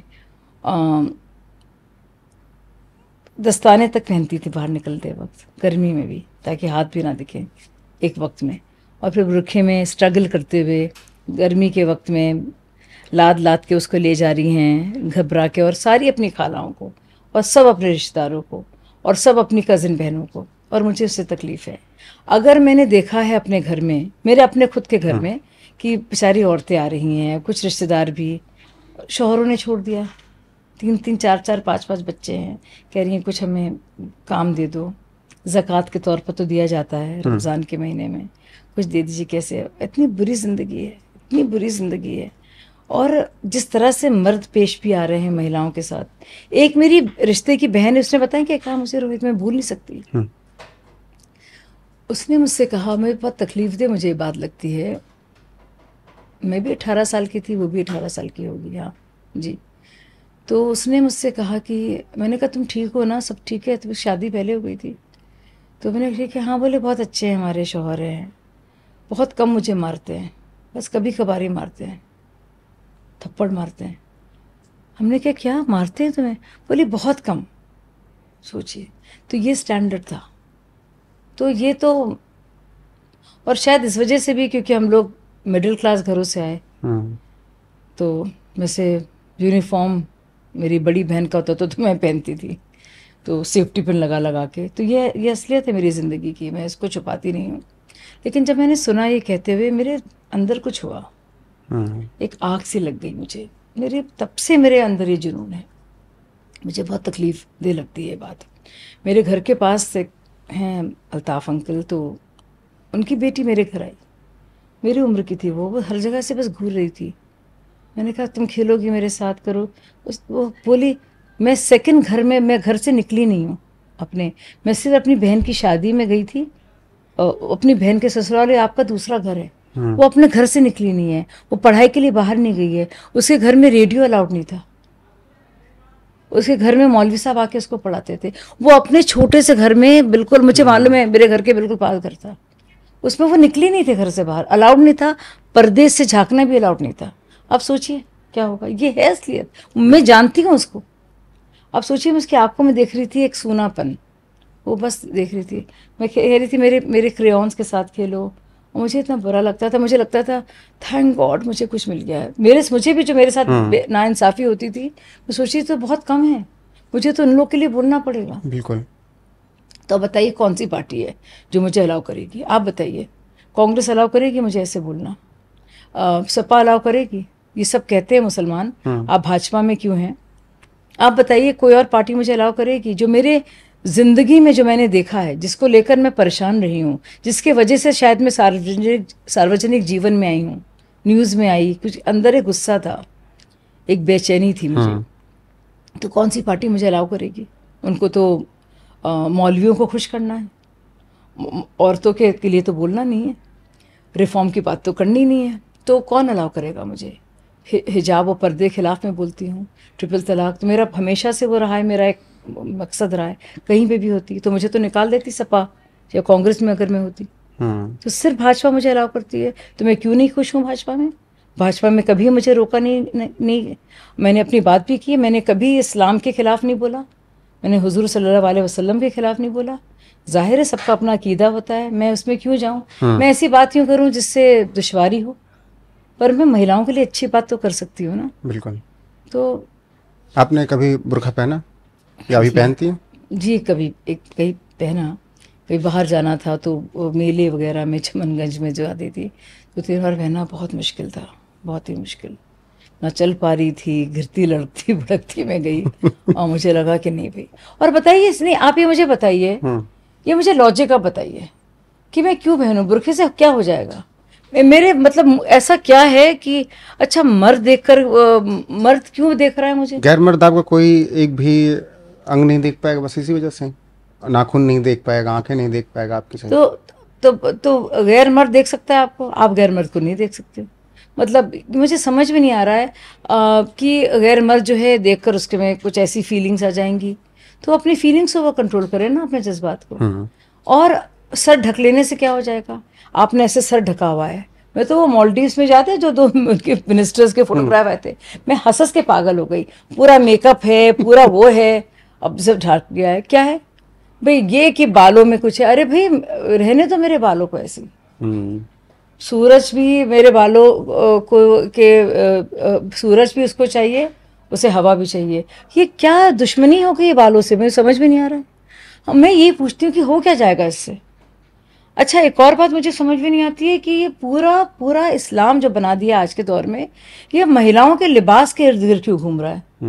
मतलब इतना ज्यादा फोकस है, वो लड़की क्या पहन रही है, क्यों नहीं क्या नहीं पहन रही है, बुरखा ऐसे है, 2 लटें तो नहीं दिख गई, वो अच्छी हो गई उसने ऐसे पहन लिया, उसने उतार लिया खराब हो गई वो, ये क्या है। वो उसके ये नमाज जो वो पढ़ रही है तो टखने गीले हुए कि नहीं हुए, ये क्या लगा रखा है। ये मतलब आपका पूरा इस्लाम जो है इसी पर टिक गया है। आपकी सोच, आपका जो एक्सपेंस ऑफ माइंड कहाँ है। आप बड़ी चीजें सोचिए, आप इन्वेंशंस कीजिए, आप आगे बढ़िए। इस दुनिया में क्या क्या हो रहा है, आर्टिफिशियल इंटेलिजेंस के बारे में सोचिए। बिल्कुल। आपको यह है कि भैया बुरखा उसने ऐसे पहना, हिजाब उसने ऐसे पहना, अरे रंग बिरंगा अबाया पहन लिया उसने, सफेद पहनना चाहिए था तो जारी कर दो फतवा। तो यही है। अब अगर बात करूं कि आपके पिताजी जो कि अखबार चलाते थे, राष्ट्रवाद की बात करते थे, दूसरी तरफ आपके बड़े पापा पाकिस्तान क्यों गए। बड़े अब्बा इस्माइल ज़बी साहब, जिन्होंने अर्थशास्त्र का तर्जुमा किया है और उनके नाम पर बाकायदा एक एवेन्यू है, वो खासम खास माने जाते थे कोर टीम के। और इस्माइल ज़बी साहब के नाम पर एक एवेन्यू इस्लामाबाद में है, बड़ा एवेन्यू, मतलब लिटरली लाइक दैट। तो आप सोचिए कि वो बहुत मुतासर थे, वो बहुत मुतासर थे लियाकत अली से, जिन्ना से। उनको लगा कि वही एक रास्ता है, और दोनों एक ही जगह के पड़े हुए थे। अब्बा बहुत छोटे थे, लेकिन उनको लगा नहीं इस देश को छोड़ के कैसे जाएंगे, ये पूरा आइडिया ही बेकार है। तो और देखिए जब जो मुसलमान रह गए थे तो और मुसलमानों ने जो गए थे उन्होंने भी हकारत की नज़र से देखा, और हिंदुओं ने भी देखा उनको कि भाई इन्होंने हमारे देश के साथ क्या किया। तो ये बहुत तकलीफदेह है, सच तो बोलना पड़ेगा कहीं ना कहीं। तो अभी फैमिली उनकी वहीं पे है जी, आगे की जो फैमिली बड़े अब्बा की बढ़ी पाकिस्तान में ही है, वहाँ पे बड़ी। बिल्कुल। अभी किसी से कभी बात हुई, कभी कोई कांटेक्ट? हाँ, जब मैं एक बार पाकिस्तान गई थी तो मैं मिली, बहुत पढ़े लिखे हैं जिया भाई साहब वहाँ पे बहुत अच्छी पोजीशन में हैं, और सब लोग, और जो उनके बाकी फैमिली दुबई चली गई क्योंकि पाकिस्तान इस काबिल ही नहीं रहा। जिसको मौका मिलता है पाकिस्तान से भाग जाता है, जो अच्छे परिवार का होता है। वहाँ पर तो आप देखिए जो कि अच्छे एक्टर है, जो अच्छे क्रिकेटर हैं, थोड़ा पैसा हुआ दुबई शिफ्ट तुरंत। और सोचिए जिन्ना, अब जिन्ना के बारे में सोचिए, जिनको इस्लाम के बारे में कुछ पता ही नहीं था, जो कहना नहीं चाहिए लेकिन जो उनका खाना पीना था उसका नाम भी नहीं लेते हैं मुसलमान। वो क्या खाते थे वो खाना, बेकन, भूल गए, अंग्रेजी तरबियत वो बना रहे हैं पाकिस्तान। बिल्कुल। अब और कुछ सवाल अभी आपसे ही जुड़े। सबसे पहले आरिफ मोहम्मद खान साहब के बारे में मैं कुछ सुनना चाहता हूँ, बाकी आप बताएं। देखिए आरिफ भाई साहब, तो मैं बहुत ही छोटी थी, 5-6 साल की थी जब आरिफ भाई और बाजी की शादी हुई। मेरी सबसे बड़ी बहन, तो हम दोनों में उम्र का बहुत फर्क। जीजा जी हैं आपके? मेरे सगे जीजा जी हैं वो। लेकिन जाहिर है मेरी फैमिली तो मेरे हस्बैंड से है और अब्बा से है, तो मेरी दीदी की वो फैमिली है, मेरी बाजी की। और बिल्कुल वालिद की तरह, मतलब अब्बा के इंतकाल के बाद लिटरली मेरी कॉलेज फीस देने वाले, और बहुत ही नेक और बहुत ही शरीफ इंसान। बहुत कुछ देखा मैंने, सीखा पॉलिटिक्स के बारे में भी, और उनकी जो बातें कुछ थे ना, वो उसूल के तौर पर। Bold and blood, cut and clear वो भी हैं। अरे वो क्या मैं बताऊं आपको, आपको कुछ पता नहीं है उनके बारे में। मैं बहुत छोटी सी थी, इरशाद भाई के, अब आर भाई एमपी होते थे, तो बहुत ही छोटी थी मैं। तो मैं जब गई उनको लेने, तो आर भाई उतरे। आर भाई को आप देखिए, एक बूढ़ा जा रहा था इंसान, और वो रिक्शा कर रहा था। तो इतने गरीबों के लिए जो उनके दिल में दर्द है। मुझे याद है मैं बहुत छोटी थी, वो छोड़ के गाड़ी से निकले, वो बोले आप कैसे जाओगे भैया? तो बोले रिक्शे वाले से कहा संभाल के इनको ले जाना। मतलब वो ऐसे थे, दिल इतना बड़ा आप सोच नहीं सकते हैं, इतना बड़ा दिल, और बहुत ही ज़्यादा मतलब उनमें जो एक इंसानियत है ना। और देखिए शाहबानो केस पर उन्होंने छोड़ा, एक वक्त रिग्रेट नहीं किया। बिल्कुल शेर दिल जो होता है ना, आरिफ सर ऐसे हैं। और जो नॉलेज है, पढ़ता लिखता रहा वो इंसान। कैसे शाहबानो वाले में क्या? हम तो बहुत डरते हैं कि हमारे लिए आरिफ भाई तो डांट भी देते हैं बहुत ज़्यादा। और जब अन्ना हज़ारे मूवमेंट में थे और कह रहे थे तुम लोग कैसी बातें कर रहे हो, कितनी भद्दी बातें करते हो, तो बहुत डांट भी पड़ती थी। तो हम थोड़े रिबेल उनसे वो। लेकिन बहुत सारी बातें आरिफ भाई के बारे में, मतलब जो गरीबों के लिए पूरा जो उनका समर्पण, जो फाउंडेशन था, उन्होंने जो डिसेबल्ड लोगों के लिए जो काम किया है, वो कॉन्ट्रास्ट देखिए सलमान खुर्शीद साहब से, जिनको कहा गया बैसाखी चोर हमारे मूवमेंट में, और आरिफ भाई को देखिए जिक्र भी नहीं किया। मतलब क्या मैं बताऊं आपको क्या। और पूरे मतलब जिस सेल्फ टॉट, इतनी मेहनत की उस इंसान ने, और इतना सब गरीबों के लिए जो उन्होंने किया है, किसी भी वो इंसानियत का जो वो है ना, ह्यूमैनिटी का जो मिल्क है उनमें। बिल्कुल। बाकी बातें आरिफ मोहम्मद साहब से ही होंगी पॉडकास्ट में जब वो आएंगे तब। अब एक आखिरी शुक्रगुजार हूं मैं, अब्बा एक रोल मॉडल मेरे लिए, और कंजर्वेटिव घर बहुत था। फिर आरिफ साहब, तो उनसे सपोर्ट भी मिला, जाहिर सी बात है, क्योंकि डायरेक्टली तो फैमिली में नहीं थे, दीदी के थे और बड़े थे, तो बहुत हम लोग थोड़े डरते भी थे आरिफ भाई साहब से। लेकिन बहुत ही कमाल के इंसान हैं, बहुत ऐसे बहुत कम लोग होते हैं। फिर भी आप मैं चाह रहा हूँ कि आप एक बार बोल दीजिएगा, अगर हम लोग कांटेक्ट करें तो आ जाएंगे। बिल्कुल बिल्कुल, आरिफ भाई तो इतने एक्सेसिबल हैं, और वो कहते हैं कि नॉलेज ऐसी चीज़ है जिसको हमेशा बांटना चाहिए। इतने हम्बल हैं, इतना जानते हैं, अरबी हो, फारसी हो, संस्कृत हो, पुराणों का ज्ञान हो, उपनिषद का ज्ञान हो, ऋग्वेद का हो, ज्ञान के भंडार है, सुनते रहते हैं। रुबाया हो, कुरान शरीफ हो, क्या क्या इस्लामिक हिस्ट्री हो।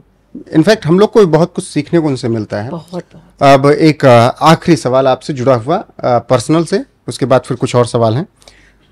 उस दिन क्या हुआ था जब एक वीडियो वायरल हुआ, एक वरिष्ठ पत्रकार का शो था, उस दिन हुआ क्या था? मैं बताती हूँ। एक तो मेरे फ्रैक्चर था, मैंने पाँव में मेरे, और मैंने उसका अगले दिन वीडियो भी डाला, और सब जानते भी थे, क्योंकि उससे पहले बजट था, तो मैं निर्मला जी के साथ मेरा फोटोग्राफ है फ्रैक्चर के साथ। तो ये अग्निवीर पर राजदीप सरदेसाई, उनका नाम लूंगी क्योंकि सबको पता है, उनकी टीम आई, और मैं अग्निवीर पर था, पर वो मुझे बोलने नहीं दे रहे थे। सारे सवाल बीजेपी से थे, लेकिन मैं जब अग्निवीर के योजना के बारे में बता रही थी, तो बहुत गुस्सा कर रहे थे, और उन लोगों के बारे में बात कर रहे थे, और उनको लग रहा था मुझे पता नहीं उस किताब के बारे में। लेकिन मैंने कहा हमें पता है, सबको पता है, इस किताब को कोट किया जाता है कि अग्निवीर के बारे में लोगों को पता नहीं था, और सीनियर से मतलब सेना प्रमुख को और इसकी जानकारी नहीं दी गई थी। लेकिन जब मैंने कोट किया पूर्व सीडीएस को, अभी के सीडीएस को, सारे आर्मी चीफ को, तो उन्होंने कहा कि तो आप ये कह रही हैं कि ये जो हैं बैठे हैं स्टूडियो में ये गलत कह रहे हैं। तो मैंने कहा आप ये कह रहे हैं कि जो वो कह रहे हैं वो गलत कह रहे हैं, तो आप एक आर्मी चीफ को दूसरे आर्मी चीफ से क्यों लड़वा रहे हैं? तो उन्होंने कहा मैं आपका फेडर बंद करता हूँ। तो मैंने कहा अगर आप फेडर बंद करेंगे तो मुझे बैठना नहीं, मैं क्यों बैठूं, मैं जा रही हूँ। तो एक तो मुझे बड़ा अजीब सा लगा क्योंकि मैं उठ रही हूँ तो पूरों ने पूरा दिखाया। मैं एक तो बड़ी मुश्किल से उठी क्योंकि फ्रैक्चर था, दिख भी रहा है उसमें। ये तो नॉर्मली आप उठ जाते हैं, मैं अपना क्योंकि आपको एलिवेशन पे रखना पड़ता है पाँव, तो मैं इससे निकाल कर बड़ी मुश्किल से उठ रही हूँ, वो निकाल रही हूँ, तो ये हुआ। तो चलिए उन्होंने वो ऑनर दिखाया तो उससे मुझे शर्म आई। फिर प्रोग्राम खत्म हो गया, मैं अपने बेडरूम की तरफ जाने लगी। छोटा मेरा घर है तो बेडरूम दिख रहा था, मैं जाने लगी और वो भी लंगड़ा कर। व्हीलचेयर मेरी पीछे, बजाय कि मेरी व्हीलचेयर में हेल्प करे वो कैमरामैन शूट कर रहा है। फिर मैं लौट कर आई और वो सब काटा है उन्होंने, वीडियो में दिख रहा है कट से उसमें। तो वो वापस मैं आई और मैं कह रही हूँ तुम क्यों शूट कर रहे हो, वो लगातार शूट कर रहा है। हम इतनी मैंने कहा तुम क्यों शूट कर रहे हो, फिर उसने रोका नहीं। और आप देखेंगे उन्होंने और फिर वो, मैंने कहा प्लीज जाइए मेरे घर से, जस्ट गेट आउट, मेरा घर है, आप नहीं शूट कर सकते मेरी मर्जी के बगैर। वो गया। पर आप देखेंगे उन्होंने राजदीप को देखिए, अगले दिन मैंने डाला, मैंने कहा डोंट डू दिस, मैं भी एंकर रही हूँ और इतने कैमरामैन के साथ मैंने काम किया, और सारे कैमरामैन से आप पूछ लीजिएगा इंडस्ट्री में सबसे अच्छे दोस्त मेरे वो हैं, वो आपसे किसी से पूछ लीजिएगा, मुझे पता है, मुझे ना सिखाइए कि कब शूट करना चाहिए कब नहीं। किसी के मर्जी के बगैर उनके घर में आप शूट नहीं कर सकते, पब्लिक प्लेस में आप कर सकते हैं, इन्वेजन ऑफ प्राइवेसी है ये। तो ये मैंने कहा भी नहीं, मैंने बस बात की कि अग्निवीर पर राजदीप ने जैसे मेरे साथ बिहेव किया वो गलत था, मेरा फेडर बंद नहीं करना गलत है ये। अगर आप भाजपा को बुला रहे हैं, उनके प्रवक्ता को, तो आप सवाल उनसे तो उनको जवाब देने दीजिए। तो उन्होंने 3 वीडियो, अच्छा आप और दिख भी रहा है, एक वीडियो में मैं ऐसे हट रही हूँ, दूसरे वीडियो में मेरे बाल बंधे हुए हैं, तो जाहिर है वो एक वीडियो तो है नहीं, क्योंकि अपने आप तो बाल बंद नहीं जाएंगे ऐसे करके। और तीसरा वीडियो है कि वो उसमें कार में है, यानी कि दिखाना चाह रहे थे कि मैंने धक्का दिया। मैं लेंस की तरह, मैंने लेंस को ऐसे किया था, मैंने कहा प्लीज मेरे को ना दिखाओ। मैं लंगड़ा रही थी, अच्छे मुंह उसमें नहीं थी, तबीयत खराब थी मेरी, एक ही हफ्ता हुआ था। और ये दिखाया कि एक पहले वीडियो में तो दिखाया, पहले क्लिप में कि मैं ये है, वो तो सही है। फिर ये नहीं दिखाया कि मैं पीछे मुड़ी फिर वापस आ रही हूँ, वो हिस्सा हटा दिया। जब मैं लेंस उठा रही हूँ वो दिखाया, फिर कार का हिस्सा दिखा दिया।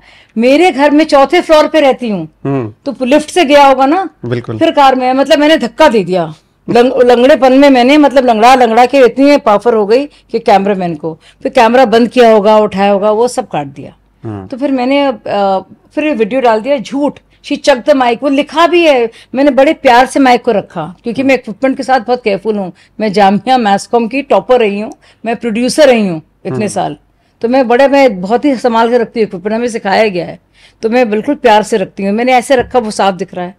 गाली बकी, मैंने कहा गाली बकी, मैंने उसको, बल्कि चाय, हमारे यहाँ हमेशा खाना पीना होता है कैमरा में, आपको किसी से पूछ लीजिएगा, आज तक के ही कैमरामैन और इंडिया टुडे वो आपको बताएंगे, डर डर के हालांकि बताएंगे, लेकिन किसी ने सपोर्ट नहीं किया तो उन्होंने डाला।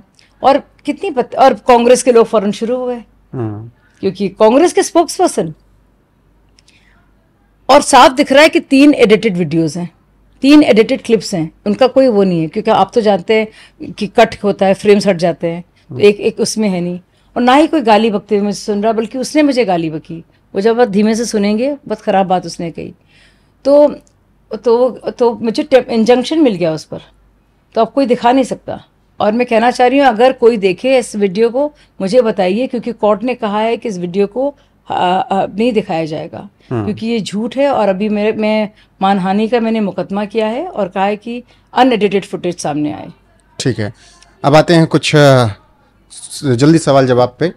हाल फिलहाल में भी खत्म हुए अमेरिका के राष्ट्रपति चुनाव और डोनाल्ड ट्रंप जीत चुके हैं, राष्ट्रपति बनेंगे कुछ दिनों में। लेकिन कहा जा रहा है भारत में कि भारत के लिए तो अच्छा है, एक पक्ष कह रहा, दूसरा पक्ष कह रहा है मणिशंकर अय्यर कि अय्याज डोनाल्ड ट्रंप अब अमेरिका पर राज करेंगे। ना सिर्फ मणिशंकर अय्यर, ऐसे कुछ एंकर्स भी हैं जो लिख रहे हैं कि डोनाल्ड ट्रंप ने 2 महिलाओं को हराया है, मतलब हिलरी क्लिंटन को और इनको। भाई मेरिट के हिसाब से, आप तो संविधान की बात करते हैं, संविधान की प्रतियां ले लेके घूमते हैं। अब संवैधानिक तौर पर डेमोक्रेसी में कोई जीता है तो आपको बड़ी दिक्कत हो रही है, यानी संविधान आपकी मर्जी से चले और अमेरिकी लोगों को दोष दे रहे हैं, जैसे कि इंडियन लोगों को दोष देते हैं, जनादेश को बुरा भला कहते हैं। ये क्या हो गया इन लोग को, उनके मत मारी गई है। ये इंटेलेक्चुअल अपने को कहते हैं, ये इनके इंटेलेक्चुअलिज्म बताए कहां से शुरू होता है रोहित? सुबह उठते हैं भाजपा के खिलाफ क्या मिल जाए मुझे, वो बोलता हूँ। इनका इंटेलेक्चुअलिज्म इसी में रह गया है, जैसे ज्यादातर मुसलमानों का और जो खासतौर से जो मौलाना है उनका पूरा इस्लाम रह गया कि महिलाओं के लिबास पर। बाकी जो ढेर सारे जो इंटेलेक्चुअल्स आपको दिखते हैं, चाहे वो वामपंथी हो या कांग्रेस पार्टी हो या जो झूठ मूठ के जर्नलिस्ट है नहीं, कांग्रेस के सिपाही हैं वो। उनका बस ये है कि एंटी बीजेपी बोलो। भाई दुनिया में क्या हो रहा है, पॉलिसी क्या है, फल कैसे हैं, नज़ारे कैसे हैं, कॉफ़ी कैसी है, उससे मतलब नहीं है। एंटी मोदी ऑब्सेशन हो गया है। तो ये कितनी बेवकूफ़ी अब एंटी डोनाल्ड हो गए। और क्लिंटन नयाश नहीं थे, क्लिंटन क्या थे? I mean, ये क्या बकवास लगा रखा है। इन्फ्लेशन इशू नहीं है और वो से महिलाएं हैं, इंटेलेक्चुअल एबिलिटीज भी तो होंगी। अच्छा, ये तुलसी गैबर्ट अगर लड़ती हैं तो हम कोई नहीं कहता, क्योंकि वो इंटेलिजेंट है। जो लोग ऐसा बयान दे रहे हैं वो पाक साफ हैं। हाँ एग्जैक्टली, क्या कहा जाए। देखिए इतने, और मतलब मैं क्या बोलूं। चलिए अब आगे बढ़ते हैं, महाराष्ट्र पे आते हैं। चुनाव है, सवाल जरूरी है। बहुत मुश्किल में फंसे हुए नजर आ रहे हैं ठाकरे साहब, न इधर के न उधर के। 2.5 साल आपसे नहीं बन पाई। अब ऐसा लग रहा है कि अगर बहुमत आ गया, तब हम तो प्रेडिक्टेबल हैं ही, अगर बहुमत आ गया तो फिर नहीं लग रहा है कि कुर्सी मिल पाएगी। शरद पवार, नाना पटोले कह रहे हैं अपना रास्ता देखो। बिल्कुल सोचिए कि नाना पटोले उद्धव ठाकरे को बर्दाश्त नहीं करते, वो उनको बर्दाश्त नहीं करते, मध्यस्थता करते रहते हैं शरद पवार जी। बिल्कुल मोदी जी बने हुए हैं, जैसे कि जेलेंस्की और पुतिन की लड़ाई में ऐसा लग रहा है कुछ वहां पे हो रहा है। और आप देखिए किस तरह का इंडिया अलायंस, एक दूसरे से नफरत है। वही बात, एक दूसरे से नफरत है, ना कार्डर्स में कुछ मेल है, ना आइडियोलॉजी में, ना सोच में, ना नेताओं में, ना वोटर्स में, लेकिन बस भाजपा के खिलाफ बोलना है, भाजपा को हराना है। ये भाजपा की सबसे बड़ी ताकत है कि सब लोग मिलकर भी हरा नहीं पा रहे हैं, और जो खटाखट की जो हकीकत थी वो सामने आ गई है। बिल्कुल। आपको लगता है कि बाल ठाकरे का लड़का हिंदुत्ववादी विचारधारा से समझौता करके फंसा है? बहुत बड़ा समझौता है, और जो पूरी जो लेगेसी और विरासत रही है बाला साहब ठाकरे जी की, उसका कितना निरादर है ये, कितना अपमान है ये। मतलब वीर सावरकर जी की बात हो या फिर देशभक्ति की बात हो, आपने कैसे कॉम्प्रोमाइज़ किया है। मतलब मुझे यकीन नहीं आता है। और कांग्रेस को देखिए, कांग्रेस का देखिए कि क्या उनकी सोच है। मतलब शिवसेना को तो एक्सट्रीम राइट माना जाता था ना, राइट भी नहीं, उनके साथ आ गए। बीजेपी बुरी है लेकिन शिवसेना ठीक है। मतलब ये किस तरह के लॉजिक है, आपको ये मुझे समझा दे। तो एक तो ये मुद्दा है, लेकिन मैं आपको बताना चाहती हूँ एक बहुत ज़रूरी बात जो मेरे दिल से जुड़ी हुई है, और मुझे लगता है बहुत ज़रूरी है मुझे कहना, किस तरह से मोदी जी ने मेरा दिल जीता है। और मैं इतनी कृतज्ञ हूँ, शुक्रगुजार हूँ उनके लिए। सच में कोरिया में तो लड़ी थी, अब तो बुलेट खाने को तैयार हूँ। मैं बताऊँ, अम्मी का इंतकाल हुआ, हैदराबाद में नेशनल एग्जीक्यूटिव की मीटिंग थी। मैं घर में बहुत परेशान थी क्योंकि प्रॉपर्टी डिस्प्यूट्स वगैरह थे, और अम्मी के जनाजे के बाद अगले दिन था, तो मैं बहुत डिप्रेशन में थी, और मैं घर में बहुत झगड़े चल रहे थे, हमारे घर में कुछ है। और मैं गई हैदराबाद उसके लिए, और कहीं लोगों ने लिखा जा रहा था, तो मैं दुखी थी, मैं बैठी थी चुपचाप सुन रही थी। मुझे लगा मेरा मन वो होगा, और आप यकीन नहीं करेंगे प्रधानमंत्री जी ने क्या किया मेरे लिए। क्या? मतलब ऐसा कोई बहुत ही महान इंसान और बहुत ही नेक इंसान कर सकता है। तो सब लोग सोचिए, सारे सीएम्स खड़े थे, तो वो तो नेशनल एग्जीक्यूटिव में तो जाहिर है सब सीएम्स आते हैं, सब मिनिस्टर्स होते हैं, तो सब लोग लाइन से, पीएम ने अपना खाना खाया, लंच हम सब लोग ने किया, वो सबसे बात कर रहे थे जो बच्चे उनके आसपास थे। फिर लगा पीएम सबसे मिलेंगे, तो हम लोग सब खड़े हो गए लाइन में, हम भी खड़े हो गए। सबसे पहले वो मेरे पास आए और बोले आपकी माता का देहांत हुआ है। मैंने कहा जी। बोले अच्छा, बताइए उनके बारे में। और सब लोगों के सामने, सोचिए सारे सीएम सबके सामने वो करके आगे मेरे सबसे पहले मेरे पास, और बोले कैसी थी। हमने कहा जी बहुत बुरा लग रहा है, इसीलिए मैं आ गई। बोले नहीं अच्छा किया, काम में ध्यान दो। कैसी थी अम्मी? ये भी नहीं, जब नेशनल एग्जीक्यूटिव की मीटिंग ख़त्म हुई तो मैं तो बहुत वो, मुझे समझ में नहीं आया कि मैंने एक्सपेक्ट नहीं किया था। जब ख़त्म हुई फ़ोन आया और बोला अम्मी के बारे में बताइए। सोचिए कौन करेगा शख्स, कितनी बड़ी बड़ी बातें हो रही हैं, नेशनल एग्जीक्यूटिव में पार्टी का एजेंडा तय हो रहा है, इतने सेंसिटिव टाइम में दुनिया भर की चीज़ें हैं, वो इंसान सोचिए कैसा होगा। फ़ोन आया, हमने अम्मी के बारे में बताया। अम्मी को बड़ा शौक था क्रॉसवर्ड पजल का, गज़लों का और ये सब, तो उन्होंने उसी दिन पत्र लिखा और भेजा। मतलब ऐसा दिल जीता है। मैं इतनी ज़्यादा शुक्रगुजार हूँ। मतलब इतना अच्छा लगा मुझे ये जेस्चर उनका, उनको करने की जरूरत नहीं थी। बिल्कुल। महाराष्ट्र में टक्कर दिख रही है या फिर नहीं, महाराष्ट्र एनडीए झारखंड गठबंधन में आप देखेंगे पूरी तरह से भाजपा की जीत है। और मुझे लगता है लोग स्ट्रॉन्ग लीडर्स चाहते हैं और वो मोदी जी की गारंटी में दम है, लोग समझ गए हैं। क्योंकि जो हुआ 240 सीटें आई, जीती तो हमारी पार्टी ही, लेकिन ये खटाखट करके संविधान को लेकर जो सारा दुष्प्रचार था वो कहीं ना कहीं लोगों को समझ में आ गया है कि कुछ होने नहीं वाला है। राहुल के झूठ का गुब्बारा आपको लगता है फूट गया? पूरी तरह से झूठ का गुब्बारा, फरेब का, मतलब थोड़ी मुझे एम्बैरसिंग लगता है किस तरह से बोलते हैं राहुल जी। सिखों के बारे में कह रहे हैं कि इनको इजाज़त नहीं, क्या बोल रहे हैं, मतलब कुछ भी बोल देते हैं। सोचिए अब यासीन मलिक की जो बीवी हैं वो बड़ी कंफर्ट महसूस करती हैं राहुल गांधी जी को पत्र लिखकर मतलब सोचिए क्या उनका क्या पोर्ट्रे कर रहे हैं वो अपने आप को। प्रियंका गांधी किससे वोट मांग रही हैं? उन्होंने सच में मुस्लिम लीग से आगे बढ़ गई है। तो ये बहुत ही अफसोस की बात है। नेशनलिस्ट पार्टी जो थी पुरानी है, क्या हो गई है? एलओपी राहुल गांधी को भी प्रधानमंत्री राहुल गांधी बनना है। देखिए वो तो देश के नसीब की बात है, लेकिन एलओपी बनकर वो जो गुल खिला रहे हैं, मुझे लगता नहीं है कोई भी उनके खुद के लोग बर्दाश्त कर पाएंगे उन्हीं को ज्यादा लंबा। खुद के लोग कौन? आसपास बहन की बात कर रहे हैं क्या? नहीं, परिवार के लोग हैं, जाहिर है उसको लेकर बहुत बातें भी रही हैं, लेकिन और भी बहुत से लोग हैं। ठीक है। पूरा ये बातचीत पूरी नहीं होगी अगर एक शख्स के बारे में ना पूछा जाए, वो भी जब सामने शाजिया इल्मी हो और उत्तर प्रदेश से हो, तो उत्तर प्रदेश के मुखिया का जिक्र ना हो तो फिर लोग कहेंगे कि सवाल क्यों नहीं हुआ। योगी आदित्यनाथ के काम, योगी आदित्यनाथ के भाषण, बोलने का जो तरीका है उनका, उस पर आप क्या सोचते? योगी जी के बारे में जो कुछ मैंने पढ़ा था, सुना था, क्योंकि हम सब लोगों को वही प्रेस का वो था मटेरियल मिलता था, तो जो धारणा लोगों ने क्रिएट की थी, और जब मैं योगी जी से मिली हूँ वो इतने खुश हुए, बोले आप जो मुस्लिम महिलाओं के लिए काम कर रही हैं बहुत अच्छा काम है। और आप यकीन नहीं करेंगे कि जो उनकी एक्सेसिबिलिटी है, कुछ बहुत सारी बातें मैं बताऊंगी उनके बारे में। एक तो ज़ीरो करप्शन, वो इंसान पूरी तरह से खुद का स्वार्थ नहीं है, वो उनको औरों के लिए करना है, उन्हें विकास के लिए काम करना है, वो चाहते हैं कि बेहतर ज़िंदगी हो औरों की। एक तो वो, एक उनका डिटर्मिनेशन, एक उनका गवर्नेंस मॉडल। और ये जो कहा जाता है कि ये हिंदू मुसलमान की बातें, मैं बिल्कुल यकीन नहीं करती। उन्हें गुंडागर्दी से, बदमाशों से, क्रिमिनल से नफ़रत है। यूपी को बहुत ज़रूरत थी, यूपी में सिर्फ और सिर्फ माफिया बाजी थी। मैं यूपी की रहने वाली हूँ।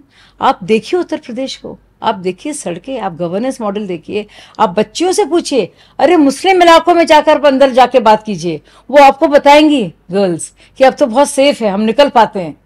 अब पूरा माहौल आप देखिए, मतलब वो आप लखनऊ देखिए, आप इतना अच्छा, कानपुर आप देखिए। तो ये सब योगी आदित्यनाथ की वजह से हुआ? बिल्कुल, बहुत बड़े बड़े चेंजेस। और कितनी बड़ी बात है कि लोग निवेश करना चाह रहे हैं, आना चाह रहे हैं एक बड़ी सोच के साथ।